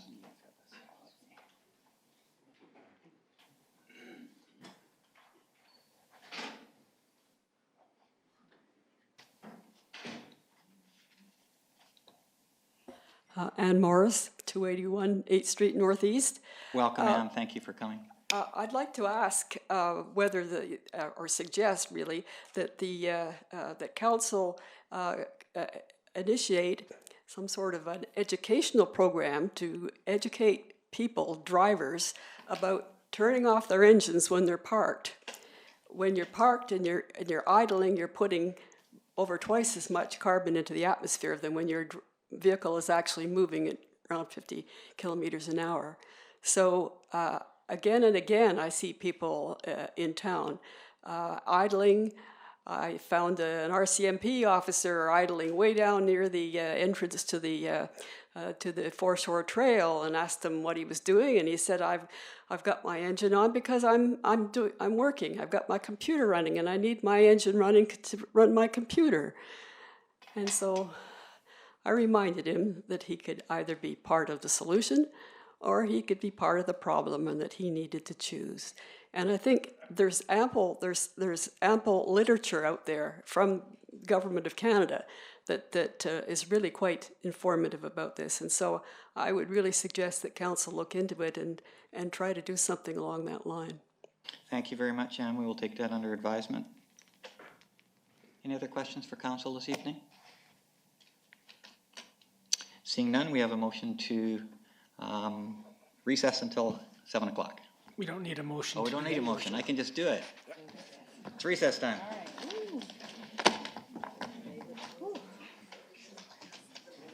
almost had me. Yeah, I almost was blubbering there. That was beautiful. Yeah. No, he almost had me. I think all those opinions are, That's too bad. 5 of us?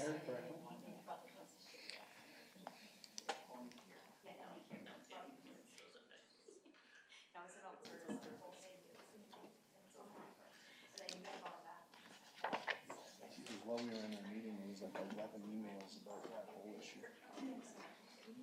And then just go out and say, send. yeah, I thought the one to Todd Eliassen. Todd Eliassen. I saw that one. Yeah, I was like, hey, I didn't read them that closely, I just saw the. Nope, I just went. Same stuff. Okay, we're ready to go. Good evening, everyone. Welcome to council. Welcome back, staff and council. We'll resume this council meeting. See, first of all, if there's any additions to the agenda from staff. Is there any additions for the afternoon? None from staff, your worship. Okay, councillors, do you have any additions? Okay. Any disclosure of interest, councillors, on any of the items this evening? Okay, so the order of business is, I know some of you are here for variance and zoning hearings. So the order of business is we'll have our public input on the budget first, and then we'll move into the hearing portion. So council, you have the package which has 3 budget requests. We'll also see if there's any others out there. So what we'll do is we'll call forward each of the written applications that we have for people to speak to them and tell us about them, and then we'll see if there's any others out in the gallery who wish to speak. So item number 1 says notice of public budget meeting. Chief Administrative Officer, is there anything official I have to do? No, there's not. Okay, then we'll start.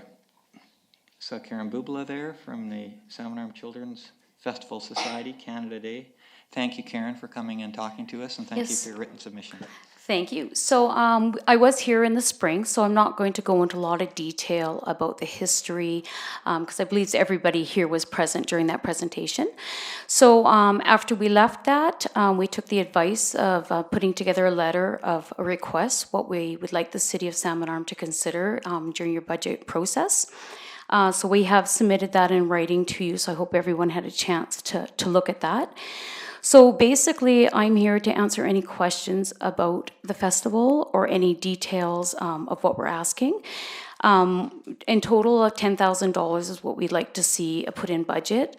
If we can still apply for the grant and aid through the Shoe Shop Community Foundation, then that would take it down to $7,000 from the directly out of the budget. But I'm not too sure how that works, if that's 2 different pots of money or if it's considered one.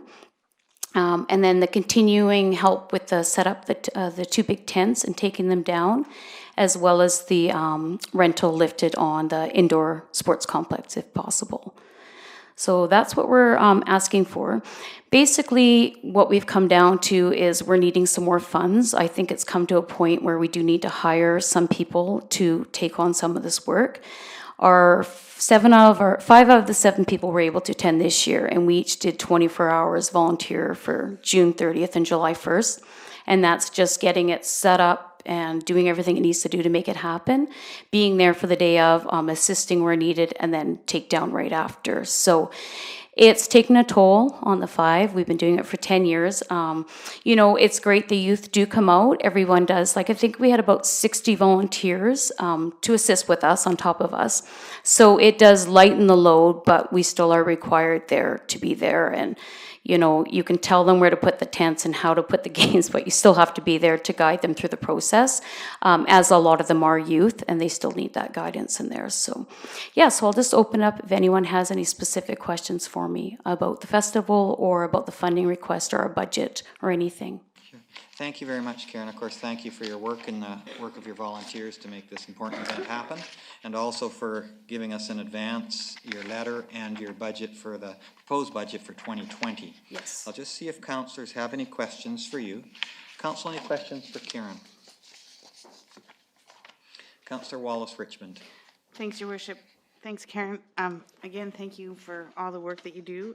So you've been holding the festival for 10 years? Yes, that's correct, yes. And it's a not-for-profit? Yes, we're not registered as a charity, just as a nonprofit, I see, yes. okay. And so, and you're getting bigger Pardon me? You're getting bigger every year? Yeah, the event itself seems to be kind of now, we have it where we want it to be. It attracts anywhere from 4,000, 5,000 people every year at it.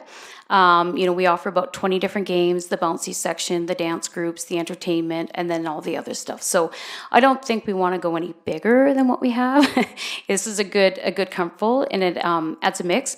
Each year, as I said, we try to mix it up, where this year we brought the laser tag in as something new for that kind of the 7 to 12-year-old youth, and just kind to make it a real family event. So there's something for everybody. We have a toddler section inside, so the parents like that, where it's a nice safe zone for their kids to play. The games are, again, we have the 3 different lines for the younger ones, the middle ones, and the ones that, are the older, to challenge them a little bit. So I think we meet all the needs of families, and we've had youth, as old as 14, 15 coming to participate too. A lot of that youth as well is volunteering in turn. Okay, so Continue, Councillor Walsh-Richmond. So you're not planning on getting bigger, you're just trying to transition from a working board to a governing board with maybe building in some employment for... Yeah, I think so. This year it was unfortunate. We had partnered with LAS and it applied for everything. And I don't know with the government, with their new system for summer students, something bad happened for our application. Right. And we sent letters and talked to Mellarner, all that, but we did not receive funding. LAS didn't either. Okay. So we took that hard. So that was a couple $1,000s out of our pocket. And we do have a little surplus sitting there that, every year a little bit get adds to. So we did pay for the summer student, but it is vital. June is basically their responsibility to call all the volunteers, get it lined up, pencil everybody in. And that is hard for us when we all are working full-time to take that on. Yeah. So that's crucial. And then as well, we'd like to see, hiring maybe a couple, people that are mature that can take on a lot of the leadership that we're doing right now during the day of the event to kind of lessen the load off us as well. For sure. And I'm sure you're not the only group with this pain point. And I see Phil from the Trail Alliance and David from Roots and Blues, who have all been there, done that, got the T-shirt. So we're going to need to work together to make sure that we can build the resiliency you need, because it is an extraordinary festival. Yeah, and we have, we took the suggestions, we have applied for the CSR funding for numerous years. A lot of paperwork, and we have been turned down every year, basically saying we don't qualify. It's a City of Salmon Arm event, even though we kind of push that a lot of people attend from the Grinrod, Ranchero, Silver Creek, Tappan areas. So, maybe they're tight in funding too. I'm not too sure what that is. And then we also looked at the other one, and that isn't for summer events. So we're ineligible for that as well. So we are always looking for different grants and stuff. We've had 1 year TELUS came on board and stuff. So we do send the applications out there. It just varies each year if we do pick up a different sponsor or not. So yeah, so no question you're not trying your best. Yeah. You're absolutely are. Okay, thanks. Yeah, thank you. Councillor Flynn. Thank you, and thank you for all the information. And you're right, you gave us a very good background last time.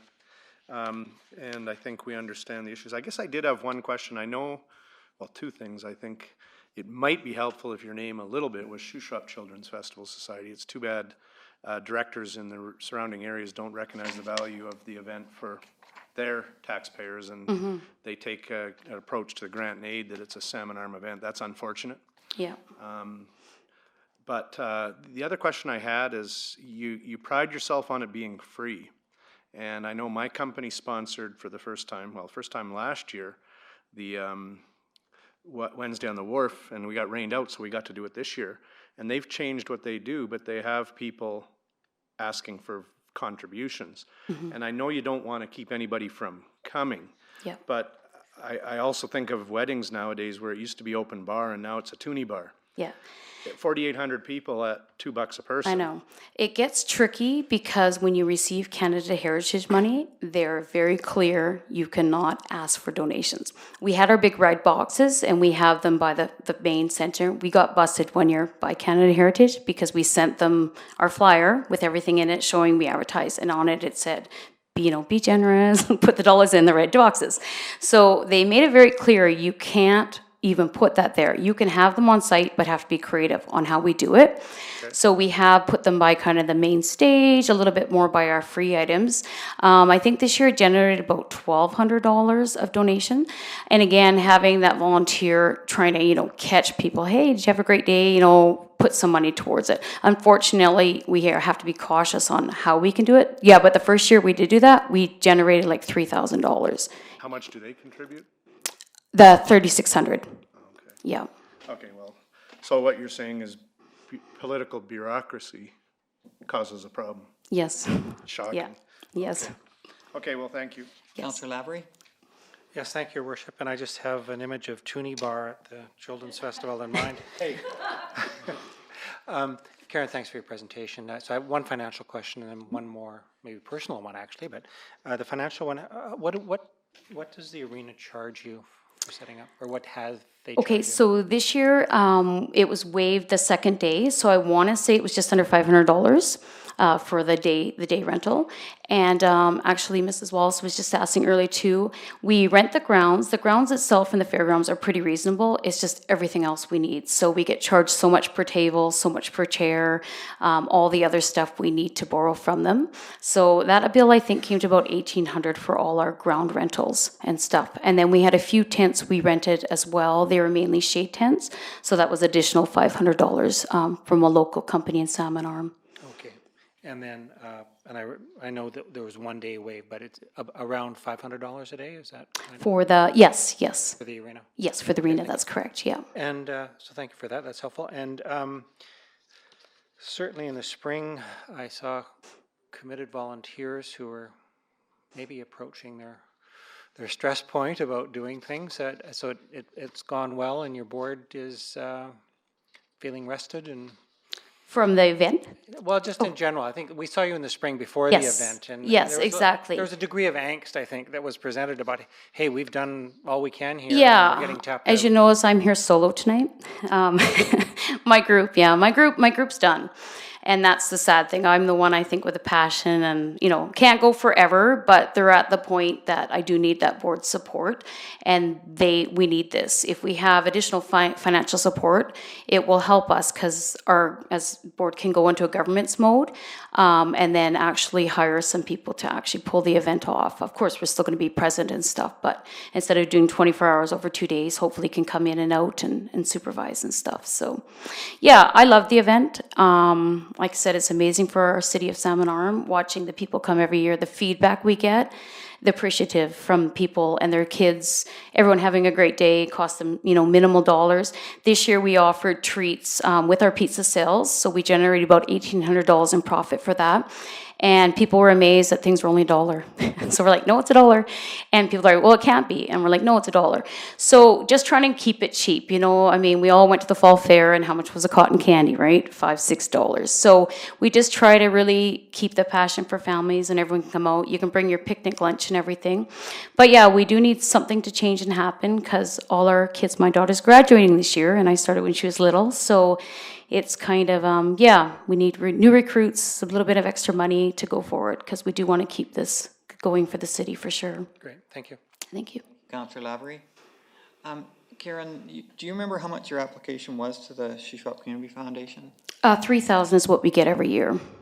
So I'm not sure if you're aware how that works, but the City of Salmon Arm provides about $55,000 to the Shuswap Community Foundation each year. Okay. And that's how we do our grant and aid here. We don't do it directly. We put it into that pot, and then that's where the $3,000 comes. Yeah. My recommendation to you would be, I'm not sure what you apply for, but to increase that amount. And max is 5, is it, you said? I'm not sure. Or is there a max on it? Not that I'm aware of. Okay. So that, as you said here, if we get $3,000 from the community foundation, it's actually $3,000 from the city, and then you're asking for $7,000 more. Mm-hmm. So that would be my recommendation to you, is to just increase that grant application. It can't hurt, for sure, and it could help. Yeah. And what would you suggest, like trying to ask the whole grant is what we're asking for? I mean, I don't think they do that much in grant and aids, but I don't know. I'll leave it to you to make your case with your board. But like I say, I think, you know, if you've received 3,000 each year, times have changed, your situation's changed, and, you know, you're trying to move to a more paid position rather than volunteer run. So I think those would be reasons why, you know, a granting board may grant you more money. Mm-hmm. It's a valued event, so. Yeah. All right, last word to Councillor Flynn. Yeah, just one more question. You mentioned community donations, Rotary, Salmon, and in kind. Do you actively pursue corporate donations? Yes, we send letters out in January, February. So we have our ones that have been like donating every year. So Saskew, the Salmar, are regular ones. We do send out letters to some of the dentist's office in town. A couple of the lawyers have had letters. Unfortunately, not a positive response over the years. Every year we usually get 1 or 2 new ones come on. So we still send the letters out every year and hoping that they'll get on with a sponsor sheet, how they can get us involved as well. Yeah, and then any grants we're aware of, we apply for as well, so. Okay, thank you. Thank you very much, Karen. Really appreciate your passion for your event and supplying us with this information. We'll include it on specific referrals on our budget discussions over the next few months. Okay. Do you know when you have an answer for groups and that? I'll just check with our Chief Financial Officer. When would that, I know it's a difficult thing to estimate, but. So at this moment, if my memory serves me, because I don't have my schedule right in front of me, but I believe the budget is scheduled to be presented on October the 21st, after which, once it's approved on the 28th, we would then reach out to all of the requesters under specific referrals, and we usually send a formal letter at that point. So about mid-November, then we should have word then. So okay. I can say to you that that's the general timeline, and council may vary that time if they feel they need more time, but right now that's a set schedule we're working with. Excellent. Okay. Thank you very much Thank for your presentation. So much. All right, our second presentation, Shuswap Trail Alliance. That's Phil McIntyre Paul. Phil, great to see you here. Come on up.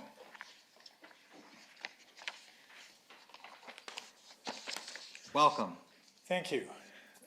Mayor Harrison and Council, thanks for this opportunity. I have 2 pieces. There's kind of a double letter, so I figured if I was presenting on the foreshore, I'd take the opportunity to add part 2 because I'm here, and I hope you're okay with that. Sure, no problems. So piece 1 is the foreshore trail dog monitoring program, and thank you for the opportunity to offer this in the midst of the budget process. As you know, the dog monitoring program is into year 3 now, and it's been sort of run fairly successfully, I think, and the outcome has been favorable. It's done what we'd hoped it would do. As part of the annual cycle, at this point, we've been reporting and then recommended that the monitoring continue in the following year, and that's happened in the winter, so it's always been after the budgeting process. So this go round, the recommendation was that it might be helpful to sort of bring the need for annual monitoring and consideration in the budget to the process right up front.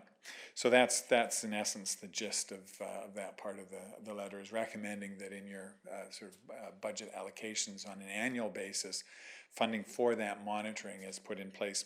And just again, a reminder that we're looking really primarily, is the way it's structured right now, support for the use of the summer students out of the Nature Center during May to August to run a daily survey that helps to monitor the success and the outcome of the program. I will acknowledge that the new animal control officer, who I think we all refer to as Bob, he's that friendly and that effective. He's been excellent. There was one question raised by one person I was talking to, who said, well, don't we have Bob in place, and that seems to be working? And that's exactly the response. It's yes, there's another piece to the puzzle, and now we have to monitor to ensure that that's working. And the only way you can do that is to stay consistent. So for about $2,200, and it's tended to be less actually, but 22 allows us to have some flexibility to bring the advisory together, do the reporting, and make sure that we've got enough funds there for the 1 or 2 students daily to do the monitoring.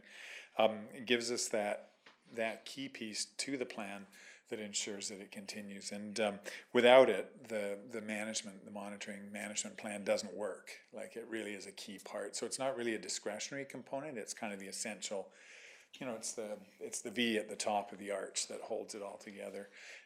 So we place that in front of you as a consideration in your budget deliberations, and hope that $2,200 isn't too onerous. But I know there's a lot to juggle and consider. But that's a fairly critical piece of our city and our responsibility in terms of care for the landscape. So I offer that on behalf of all the folks who have been monitoring and helping that to happen. Great. So just before you go on to your second set, we'll just see if there's any questions about that first piece, and really appreciate you presenting in advance because I know how it's going to work before. So councillors, do you have any questions around that $2,200 request regarding the monitoring on the foreshore? Okay, it looks like we fully understand. Thank you very much. Go ahead. Thanks. It's on the table. So part two is essentially a formal sort of reinsert of an email which I sent to all of you a few weeks ago when you were entertaining the climate action planning opportunity and the opportunity to leverage funding. And it seemed to be helpful to just say kudos and thank you for the leadership and both staff and council in looking at these initiatives.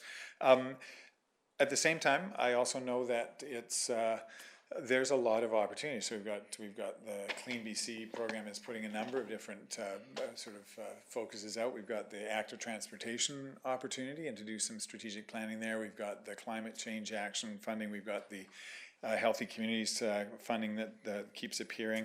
So we have a number of key priorities, and so essentially part two is to say yes, let's pursue that and consider that in the budget as we look forward, because I think we're in an unprecedented moment right now that we kind of have known is coming, where there's some alignment between orders of government and funding. We're pretty sure we'll see new funding being presented in the active transportation world out of the Clean BC program. We've seen the climate action funding. I suspect there'll be more healthy communities funding for strategic planning. If we can leverage those within a sort of a system, within a comprehensive framework to bring together and look at our OCP and our strategic plan, and actually let those opportunities serve a comprehensive look at the strategic plan, I think it's going to bode well.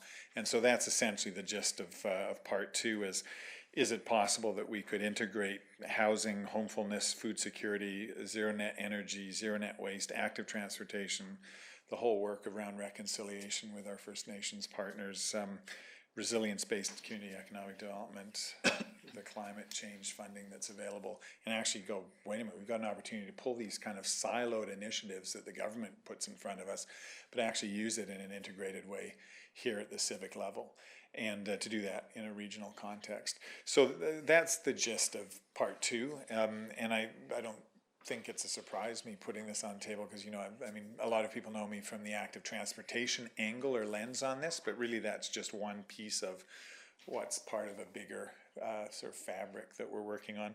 I'd argue the foreshore monitoring is another little piece of that bigger puzzle. It's also not lost on myself, and I know certainly the community leadership that I have the privilege of working together with, that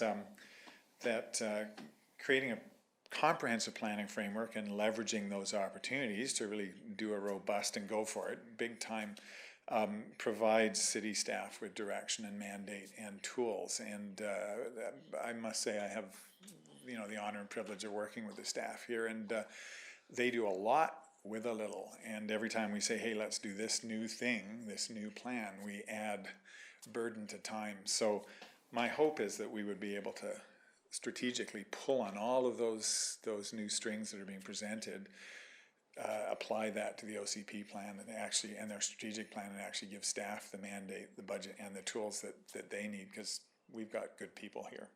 So I don't know if that's helpful or not. I hope it is. I hope that it supports the work that I know you're sort of pushing at from various angles. So I even understand there might even be a bicycle ride next weekend to think about active transportation. In my mind, all of those are incremental, cumulative layers on this bigger picture thing, which asks basically, how do we get to keep living here?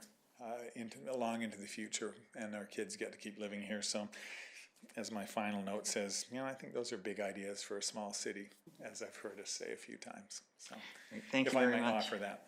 Appreciate that. I'll see if council has any questions for you around that second piece. Councillors? Okay, really appreciate you coming tonight, Phil, and all of your work that you do with our staff and with us. Thank you. Well, thank you, and thank you for the time and the leadership. I appreciate it. Okay, our third presentation is Seminar Folk Music Society, Roots and Blues, David Ganella. David, come on forward. Good to see you.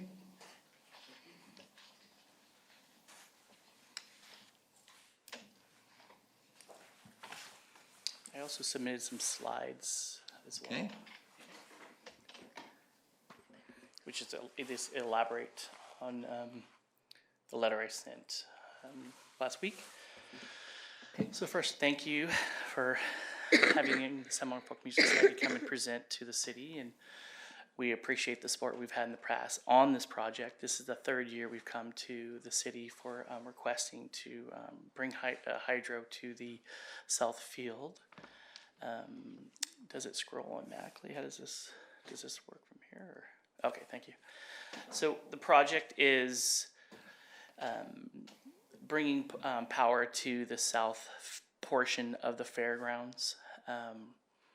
It is to, as you can see, we're looking at the little red spaces or rectangles on the generators are the strategic spots on the site that we currently have generators during the event. And we're looking at replacing them in 3 phases. Phase 1 was to bring 600 volts to be installed on a power pole, and that's the number 1 there next to the 5th Street. That was done this spring with the help of the Southern Interior Development Initiative funding. The Roots and Blues, the Salmon Folk Music Society, and the city paid for that portion of the install. I'm here today to request funding for phase 2 and possibly combining with phase 3. Phase 2, we would like to see if we can have the funding come into the fall to have it done before we have the snow and have to deal with the melt in the spring, for just calculating between all the different uses of the site in the spring. This also in phase 3, as you can see, we can bring power to the refrigerator reefers. That is something that we didn't really point out the last time we heard from council speaking about this, and has become a real point of contention with the apartments that are right near, and that's to keep all the refrigerated items cool overnight, of course, to avoid spoiling. Why is this project important? Well, first is going to be removing the generators. We have right now 4 to 5 generators on site. They take fuel, they take up time, they take up labor. Actually, labor to keep them going is an unforeseen problem we've been having. And also for any other event that wants to come, they're going to have to rent these generators that can basically have costing us about $12,000 a year to rent and bring on site. We're being the last 2 years really consistently trying to work on lessening our carbon footprint on site.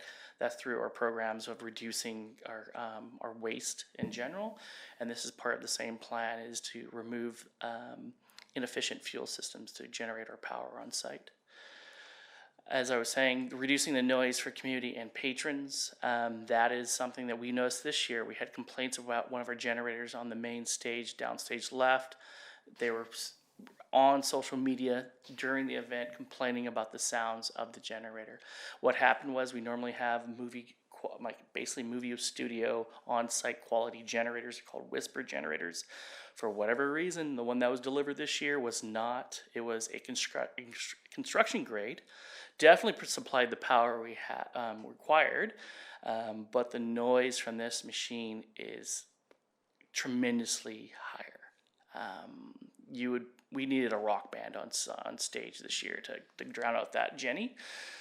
So of course we, like we do, we had some lemons and we made lemonade. We moved the generator during the weekend, which is something we'd like to avoid in the future. But for where it's placed, it's actually could have caused some other draws and problems. If we had 3 days of really hot weather, we could have actually had some power outages because of the draw changes when we have hotter weather. So luckily or fortunately, we had just a Sunday that was quite hot in the afternoon when the main wasn't being used. So we avoided that one there. Improving the infrastructure for the fair and to attract new events. If you go to our event, you'll notice that almost all of our cables right now are still being covered. We're, for protecting from patrons walking over them and stuff. That's not a practice that's followed in a lot of other events, not necessarily the fair itself, just saying in general. You'll see that power distribution is a afterthought. So the safety, like future events, and also attracting events that come rolling through town, knowing that we have the power in place, will basically put us on par with other sites around the central BC that we're competing with directly. The IPE is one example. They have power. They don't bring in power at all. Again, that's just an example. So at this round, we have completed already phase 1, which was completed in the spring. The budget was $21,285. Phase 2 is install the service switch, which is the number 2 on the map you can refer to earlier. And that is a request of $20,318. And then phase 3, which is the 5 service kiosks that can be used by the Roots and Blues and other events as well, is $105,040. So the total project cost was $146,643, and we've whittled that down to $125 to $200 or $358 approximately. Terrific. Thank you very much, David, for that information and for your letter as well. Councillors, do you have any questions for David around this? Councillor Cannon. I think actually my question is more for staff. Actually, first I'll ask David a question. So in this project, I think something that's important is that we have a local business that's helping with this, right? Yes. And that's valid. And Dancore Electric. Okay, which is great that we have the ability to use those. It's actually, the only reason this project is working at this price level is because Valid is in town. Because they're that's their expertise. Well, they're in the community. They live here. They go to the Roots and Blues. If you saw that our charging station, the recharge station, they had this new prototype of a battery, a mobile battery. So that's the future as well, that they had on site, that people were getting their phones literally charged from a larger battery. Yeah.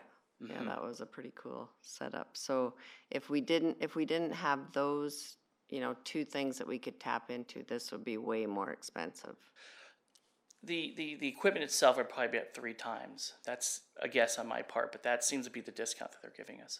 Yes. Perfect. Okay. And then I have a question for staff. You go ahead. Okay. So I'm just curious if that phase 2, the Roots and Blues is wanting to do it this fall, would that would be, we wouldn't be able to use 2020 budget.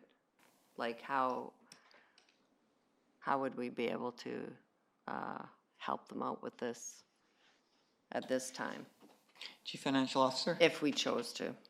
Yes, Your Worship, that's correct. So this request is coming forward to the 2020 budget. So we wouldn't have any funds this year unless we did a 2019 budget amendment. So we'd have to find a funding source in 2019 if they're wanting to expend the funds this year. Okay, thanks. Thank you. Councillor Flynn. Thank you, Worship. And correct me if I'm wrong, because you said that the request has been whittled down to $125,358, but that's just the total cost minus phase 1, isn't it? That's it. Yes. Okay. Yeah. So phase 1 has been done. How much of that did we fund, if any? You did fund. The exact number is, I think it was around 12. Okay. And we received funding from the Southern Interior Development Initiative as well. So effectively, your budget request for 2020 is that full 125 with no other funding partners? We would request 125 from the city and then pursue granting, saying that we would have the funding up to 75%. So that would be, we would request from Southern Interior Development Initiative, saying that we had Salmon Arm City as a partner. We would put the amount less the amount they would require to trigger their funding, and that would be the actual number. But it'd be, the commitment would be the 125 initially. But I feel pretty confident that they're looking at funding, they're looking for, their window is open year round, and they're quick to see this as something they want to be a part of, so. I have to say that I may be in the minority, but one of the biggest complaints I get and questions I get asked is why we keep funding Roots and Blues $55,000 every year. I know why I support it. Yeah, and of course. because I think it's good for the community, and I think it's a extremely positive part of our culture. Yes. And I know it brings huge economic value. So Yes. I justify it every time. Yes, you do. What I'm struggling with here, I'll be brutally honest, Yeah. is you're asking for $125,000 that I agree is gonna save environmental and a Yes. lot of things. It's also gonna save you $12,000 in rental every year. So will you come back and request not 55, but 43?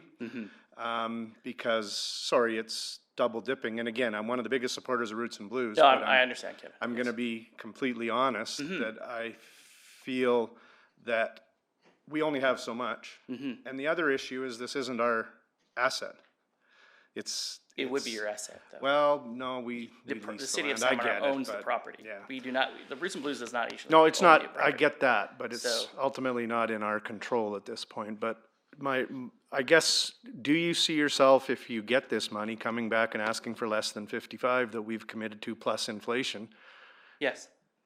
Or are you gonna take some of what we already gave you to go towards this?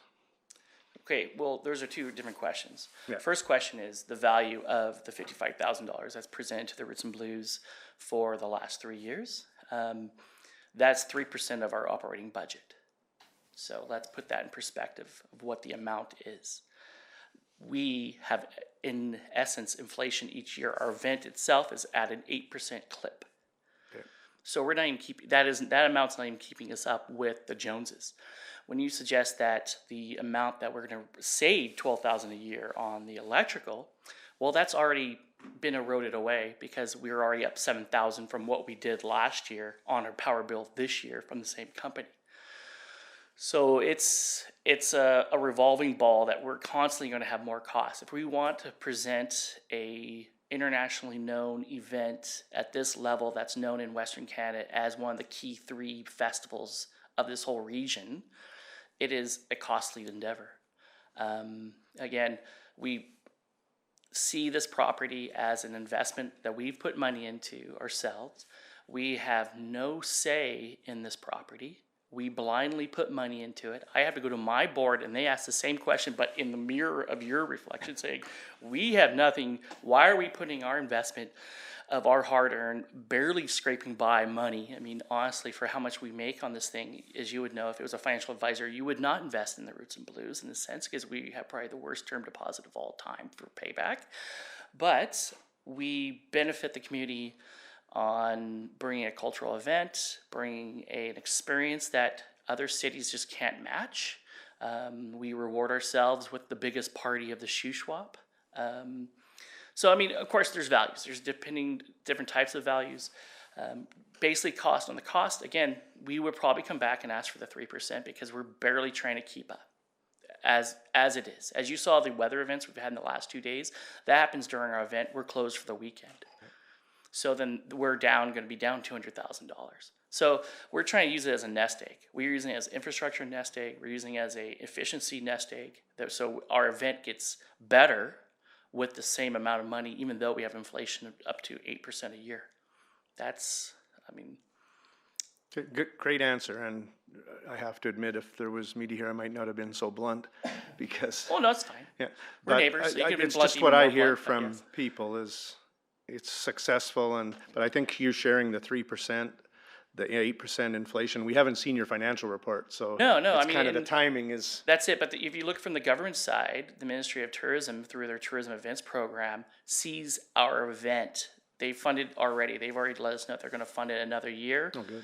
Based on the fact that we're one of the shining lights for tourism in the central BC, that we're still drawing people. 60% of our customers are coming from out of town. So we have BC level support. So, I mean, this year is our goal is to go and basically become a real national brand up there.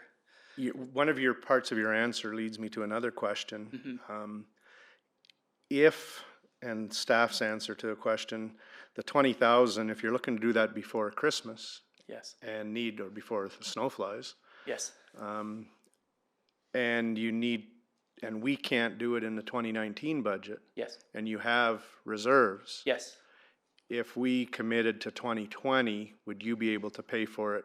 We would, yeah, borrow steel and everything we possibly can. Yes, because I see it as us getting this switch in on the other side is basically now we can rent transformers to connect it. It's not ideal. We'll have cables everywhere. For me, the fear as an event organizer is that I have high-powered cables running everywhere. I won't sleep when this stuff is out, just because, you know, what could go wrong could go seriously wrong, but it gets us to the next phase. It'll get us to the point the power is on the other side of the fence. We can now rent transformers. We have limited how many generators we can use. Okay, thank you. Councillor Wallace-Richmond? Thanks, Your Worship. Thanks, Dave, and congratulations on another great festival. Tell me about the IPE. So they don't bring in generators. They're individually food vendors do not, but the IPs has a very developed because it's a very well-established fairgrounds. It's been, I mean, as long as ours. But for the volume they need, they're able to. They've done the infrastructure. Okay, and is there a revenue? Does that generate revenue for them, or like would you? Say you rented a food truck, you had a food truck at the IP, you'd have to pay for power, whereas here... We do that now. So we have generators and we basically charge them a surcharge for the electricity, but it's pretty much flat rate just to cover the cost. Because, you know, you can't overcharge the food vendors, they won't come back. So there's a balance. I guess my question was, is there a revenue opportunity as a result of this infrastructure investment? And then to whom would that revenue go? Would depend on who's hosting the event, I guess? Yeah, absolutely. Okay. I mean, we've already had this, I've had this discussion with our board as well as who's going to own this equipment. I mean, at the end of the day, it's going to be a meter with probably the city's name or the Roots and Blues, Salmon Arm Folks Music Society's name on it. Okay. That has to be decided. We're open to either decision. Okay. Honestly. Because that, for me, is just, we get it here, other people can use it. Like, you know, that's kind of our culture. But there is a potential revenue. I don't see it substantial. Or cost recovery. I think what's going to be substantial is getting another level, mid-level event, you know, a winter festival that brings 2,000 people and brings $3 million to the city. That's where you'll see the money. Okay. It won't be surcharge on electrical. All right. Yeah. Just wanted to know. Thank you. Councillor Lavery. Yes, thanks, Mayor Harrison. Thanks, David. I understand the asks. My question is just so I have some basis under phase 2 as an example. What is the cost of the service switch? Roughly? It's around just 11,500. On phase 2. Yes. Just the switch itself, but you have to have it on a preset concrete block. So cabling, the labor, combined cost. You know, the person to come out and go, yes, it's ready, switch kind of thing. That's, you know, that costs money. So I guess my question then would be, with the request for $20,000, does that represent the total cost of the components? For phase 2. For phase 2? Yes. Okay. Thank you. Councillor Flynn? Yeah, just, you've asked phase 2 and I understand where it is. You've asked phase 3. What happens if phase 2 was in 2020 budget and phase 3 2021? Or do you need them both committed for next year? I mean, it's a want. Neither of these are needs. We have generators. I'm feeling the urge to do this 3 years ago was we're already having social media. You know, like when I started seeing the campgrounds at Pemberton, when they started complaining about the litter, our generators and the noise and us having them and trying to say that we're being, you know, trying to be lessen our carbon footprint. for whatever purposes, leads us in a position of liability for saying that we have not done enough. I as an organizer leading this crew, have to do everything I can to seem like we're ahead of that. This is why we're pushing it. It's a want. There's no need. Like I won't sit here in front of you and say it's a need, but it's a definite, let's say, confident want. Let's call it that. That's a good. Yeah. Thank you. David, just follow up on Councillor Lavery's question. So for phase one, the budget was 21,000, the city put in 12. If the city was not able to put in 20,000 but put in a portion as we did last time, is there alternative funding sources to top the money up to do phase two? Absolutely, yes.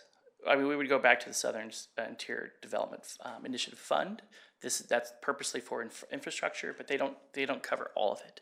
So we would just use that as more or less a credit you have approved. Can we get all of it? And we're going to do everything we can to lessen that amount the city has as a burden. Okay, thank you very much. Thank you so much. Thanks for all of your work pulling this event together. Do you have a question, Councillor Cannon? Yeah, I won't. Councillor Cannon, go ahead.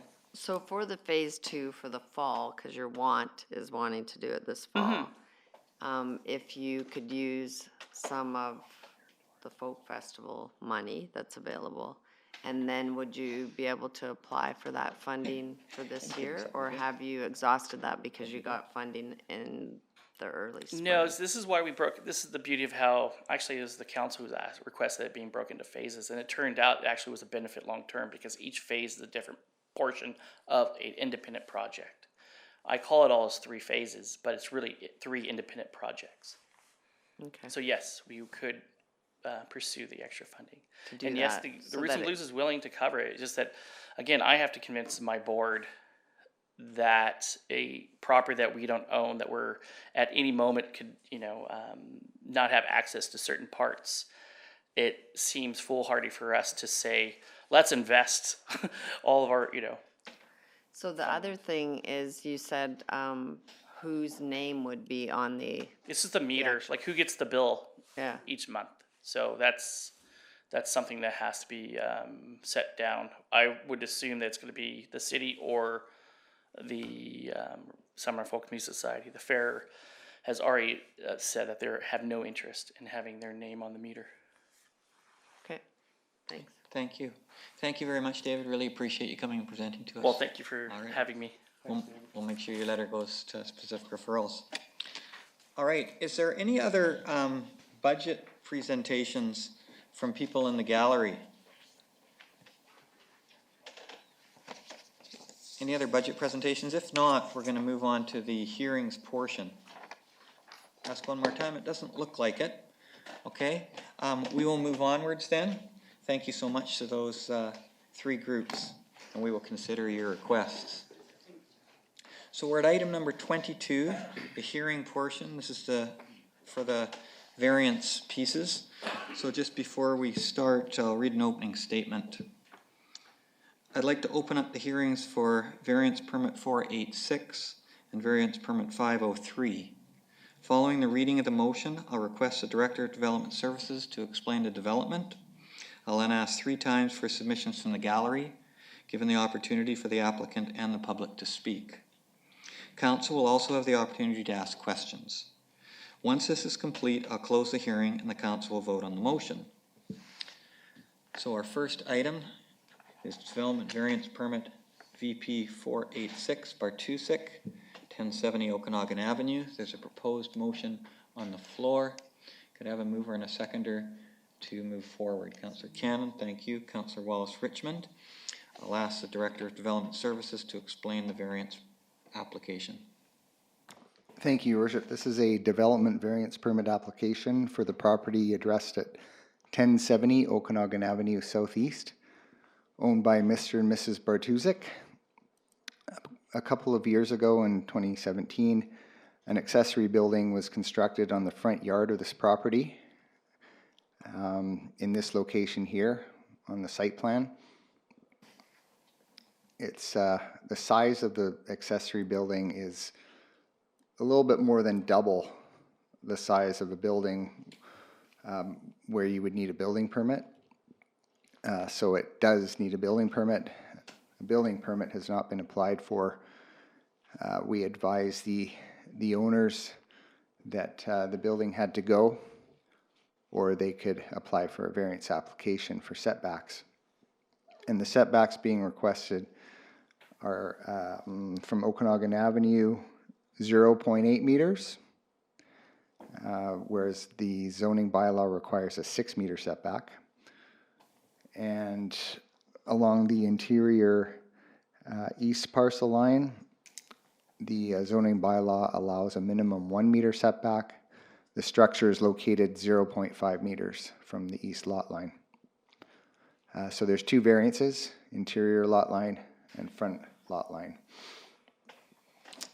The variance was applied for last October.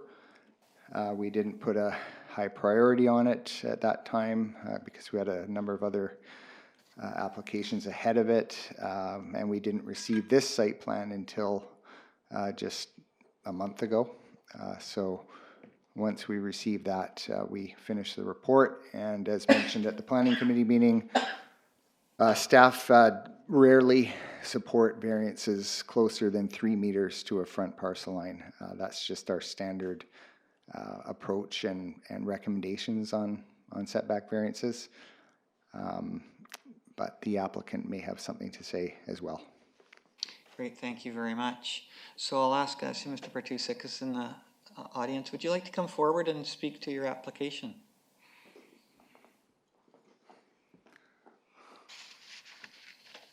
Welcome to council. Thank you for coming and seeing us. Yes, I'm talking to Kevin, and we'd like to put a proposal about this. Just come a little closer to the mic. There we go, thanks. Proposal about applying for a building permit and then moving that building 1.5 meters away from the east property line, and the property, or from our house also. So we'd just like to get it away from the east property line and away from our house also. Okay. And we just would like to apply for a building permit. Okay, thank you. And we'd like to have that opportunity. I'm just going to ask the Director of Development Services if he can just show us with the cursor what Mr. Bartusek is suggesting, which is different than the requested variance presently. I had a conversation with you on the phone last week, and we talked about options, including removing the shed completely and putting it in the backyard possibly, or you proposing to council no variance requests along this parcel line here.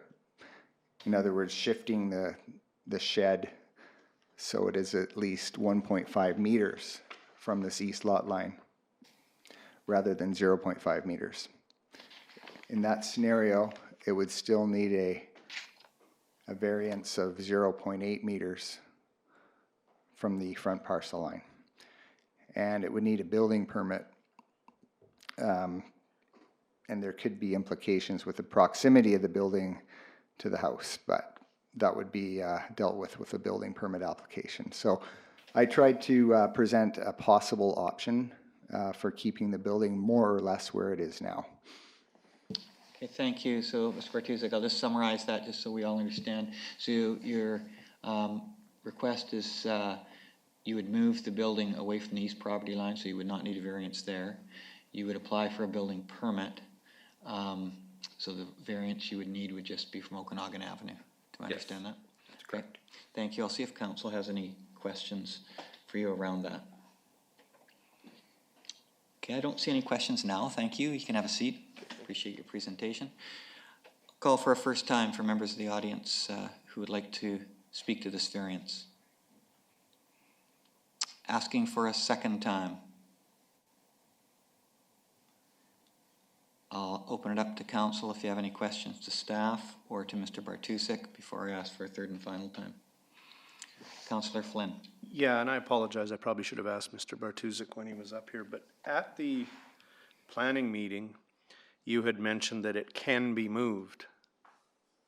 And I've driven by, well, I've always driven by, never really noticed it till we had it in our agenda package. But when you say it can be moved, can you clarify how difficult that might be or not? Or is it actually fairly easy to move it? It'd be fairly easy to move, yes. Okay. And have you considered another site besides where it is? Yes. Okay. Backyard, yeah. Okay. Thank you. I'll leave my comments till later. Thanks for that clarification. And then to staff. Just before you leave, Mr. Bartusek, I'm going to ask you a question in a minute. I'll let Councillor Flynn finish first. Well, if you want to ask him a question, Okay. I'll save mine for staff. So I just want to investigate a little further, because I asked us at planning about moving the shed to the backyard. You said that's a possibility. Yes. Okay, is there a reason that you would move it over off the east side in preference to moving it to the backyard? Just a convenience for me.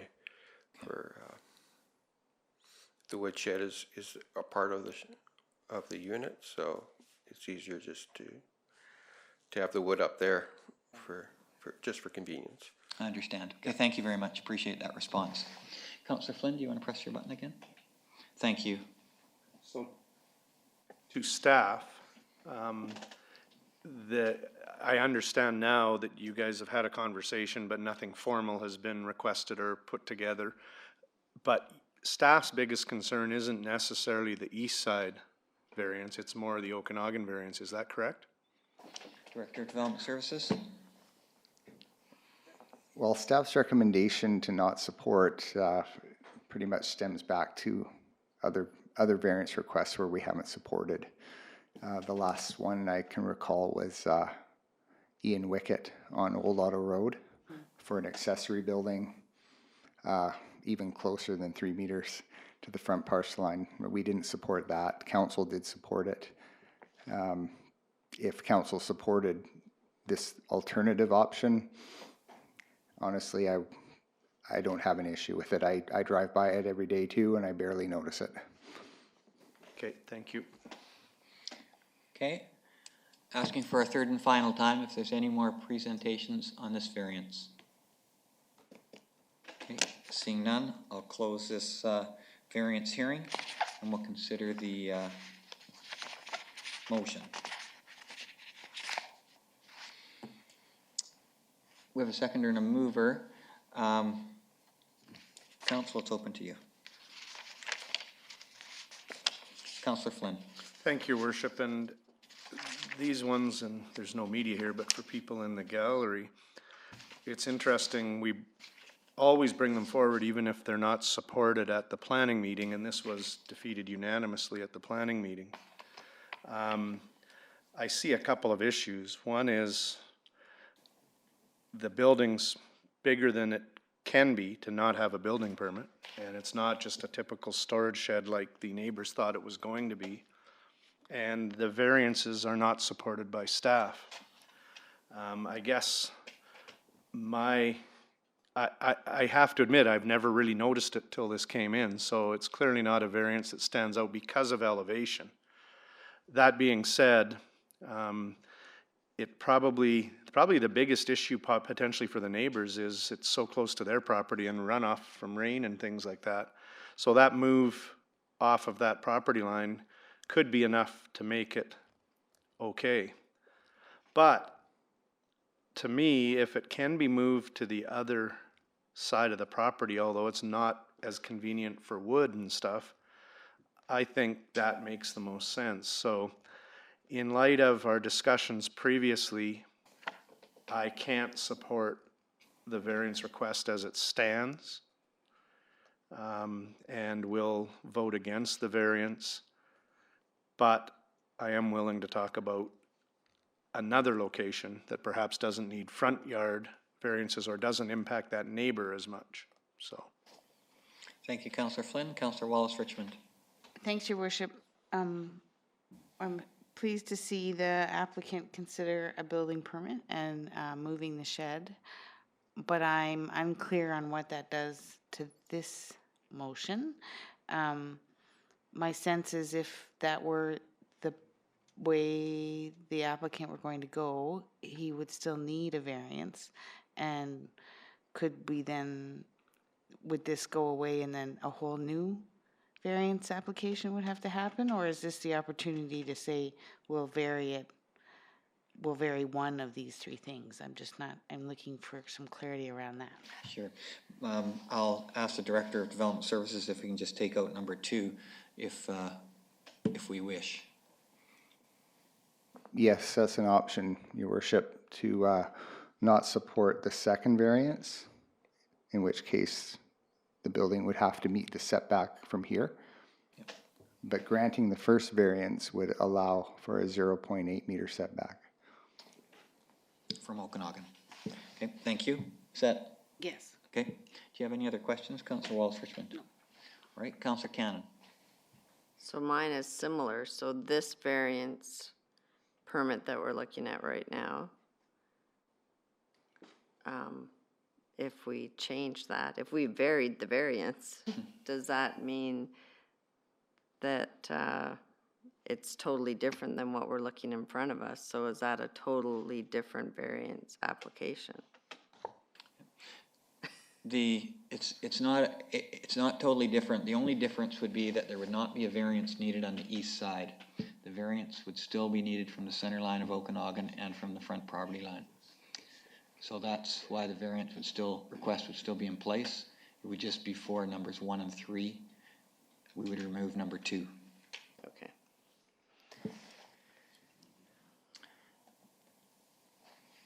Is there any other discussion? Councillor Flynn?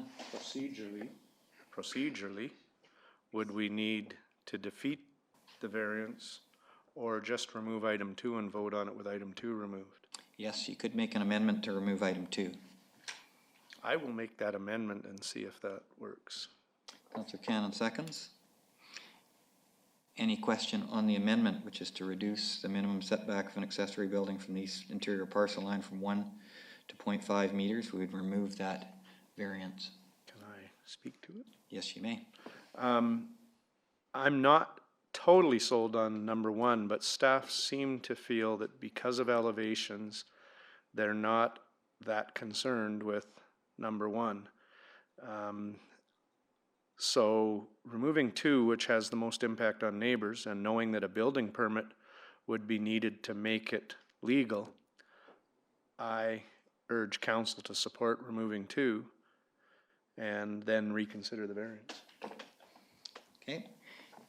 Any other comments or questions on the amendment? I'll call a question on the amendment. All in favor? Opposed? Amendment carries unanimously. We'll now consider the motion, which is the variance with sections 1 and 3. Discussion by council.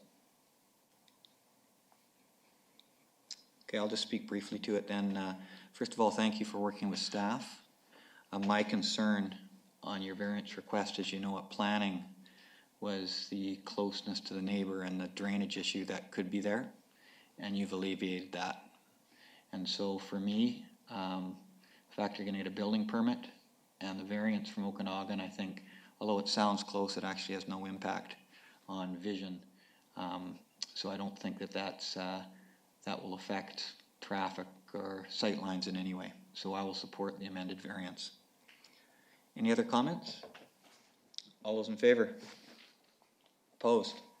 Councillor Lavery is opposed. Motion passes. We'll now go to item 22.2.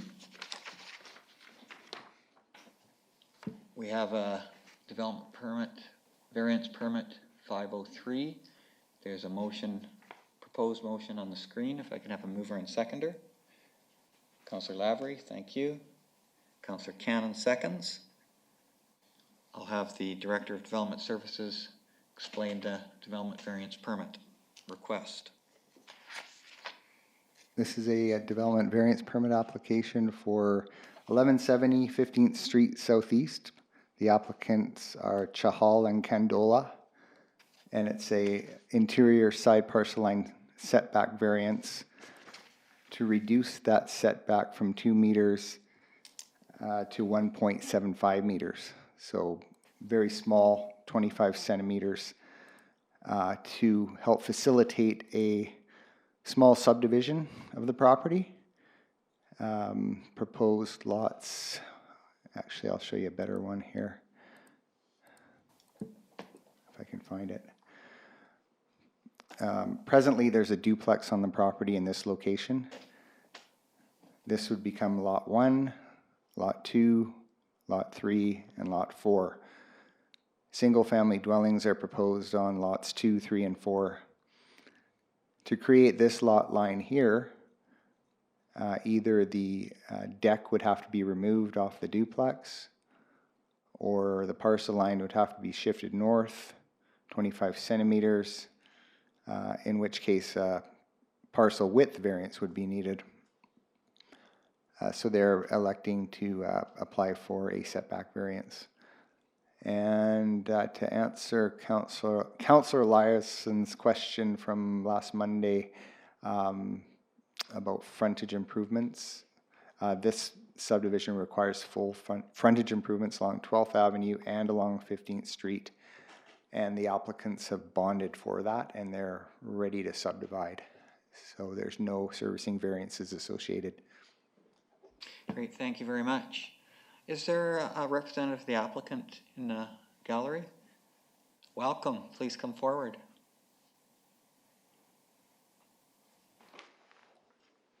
If you don't mind just stating your name and residential address. Sure, Nicole Bird with Brown Johnson Land Surveyors. My address is my home address? Or do you want my home address office? is great. Okay. 2251 14th Ave Southeast. Thank you. You're welcome. Do you wish to add anything to Mr. Pearson's report? No, I don't think so. The report was accurate and thorough. It was kind of a choice between the parcel width variance or the setback variance, and we went with the setback. Okay, sounds good. I'll just see, Nicole, if there's any questions from council. Any questions for the applicant? Okay, seeing none, thank you very much. Thank you. I'll ask for a second time if there's any input from the gallery. Before I ask for a third and final time, I'll see if council has any questions for either the applicant or for staff. Seeing none, I'll call for a third and final time. Seeing no one wishing to present further, I'll close this variance hearing and we'll consider the motion. Council, any comments or input to the motion? Councillor Flynn. I wish they were all this easy. The people buying one of those lots probably won't even know they're 25 centimeters closer to that deck than can be. To me, this is just perfect. I know it doesn't meet any infill exemptions because it's 3 new lots, but it's perfect infill in our community. And the fact that the applicants aren't asking for any variances on servicing makes it even easier. So I'm very much in support of this and can't put my hand up high enough. Thank you, Councillor Flynn. Any other comments? Seeing none, I'll call the question. All those in favor? Passes unanimously. Thank you. We'll move on to item 23, which is zoning amendment hearing. So just before we discuss that, I'll read the opening statement. This public hearing for bylaw number 4350 is convened pursuant to section 464 of the Local Government Act. At this public hearing, anyone who believes their interest in property is affected by these matters will be given a reasonable opportunity to be heard or to present written submission to council. If you wish to speak concerning the proposed bylaw, please approach council and begin your presentation by stating your name and residential address. The function of council this evening is to receive the views of the public and ask questions regarding the submissions. Council will not debate the merits of this proposal with individuals. Background documents related to the bylaw and written submissions that have been received by the city are available for inspection by the public and are located in the binders on the table at the entry room doors.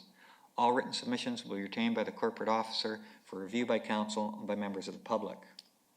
To ensure everyone a reasonable opportunity to be heard, the following rules of procedure have been established. Please direct all submissions to the chair. Following introduction of the bylaws by city staff, the floor will be open for presentations, starting with the applicant and followed by other interested parties in the order in which the chair recognizes them. Presentations will not be limited unless the submission is not relevant to the proposed bylaw. There will be 3 calls for submissions prior to the closing of this public hearing. I ask everyone to respect the views of others. Try to keep your presentations as concise as possible. legislation does not permit council to hear or receive submissions from the public after this hearing is closed. I would ask the Director of Development Services to now explain the proposal. Bylaw number 4350 proposes to rezone Lot 3, Plan KAP 85230, addressed at 1411 9th Avenue Southeast, from R1 Single Family Residential to R8 Residential Suite Zone. The owner applicant is Rob McKibben, and there is a house under construction right now. And I believe if the zoning is passed, then a separate building permit will be applied for the suite, although I'm not sure if that second permit has been applied for or not. Thank you very much. Hello, Mr. McKibben. Welcome to council. Would you like to add anything to the presentation by the director? Happy to add, thanks. Okay, thank you. Council, do you have any questions at this time for Mr. McKibben? Seeing none, I will call a first time. If there's anyone in the gallery who would like to present on the zoning application. Asking a second time. Council, before I ask a third and final time, I'll give you opportunities to ask questions of staff or of the applicant. Seeing none, I will ask a third and final time if there's any presentations from the gallery. Seeing none, I'll declare this hearing closed, and we'll move to reconsideration of bylaws, item 24.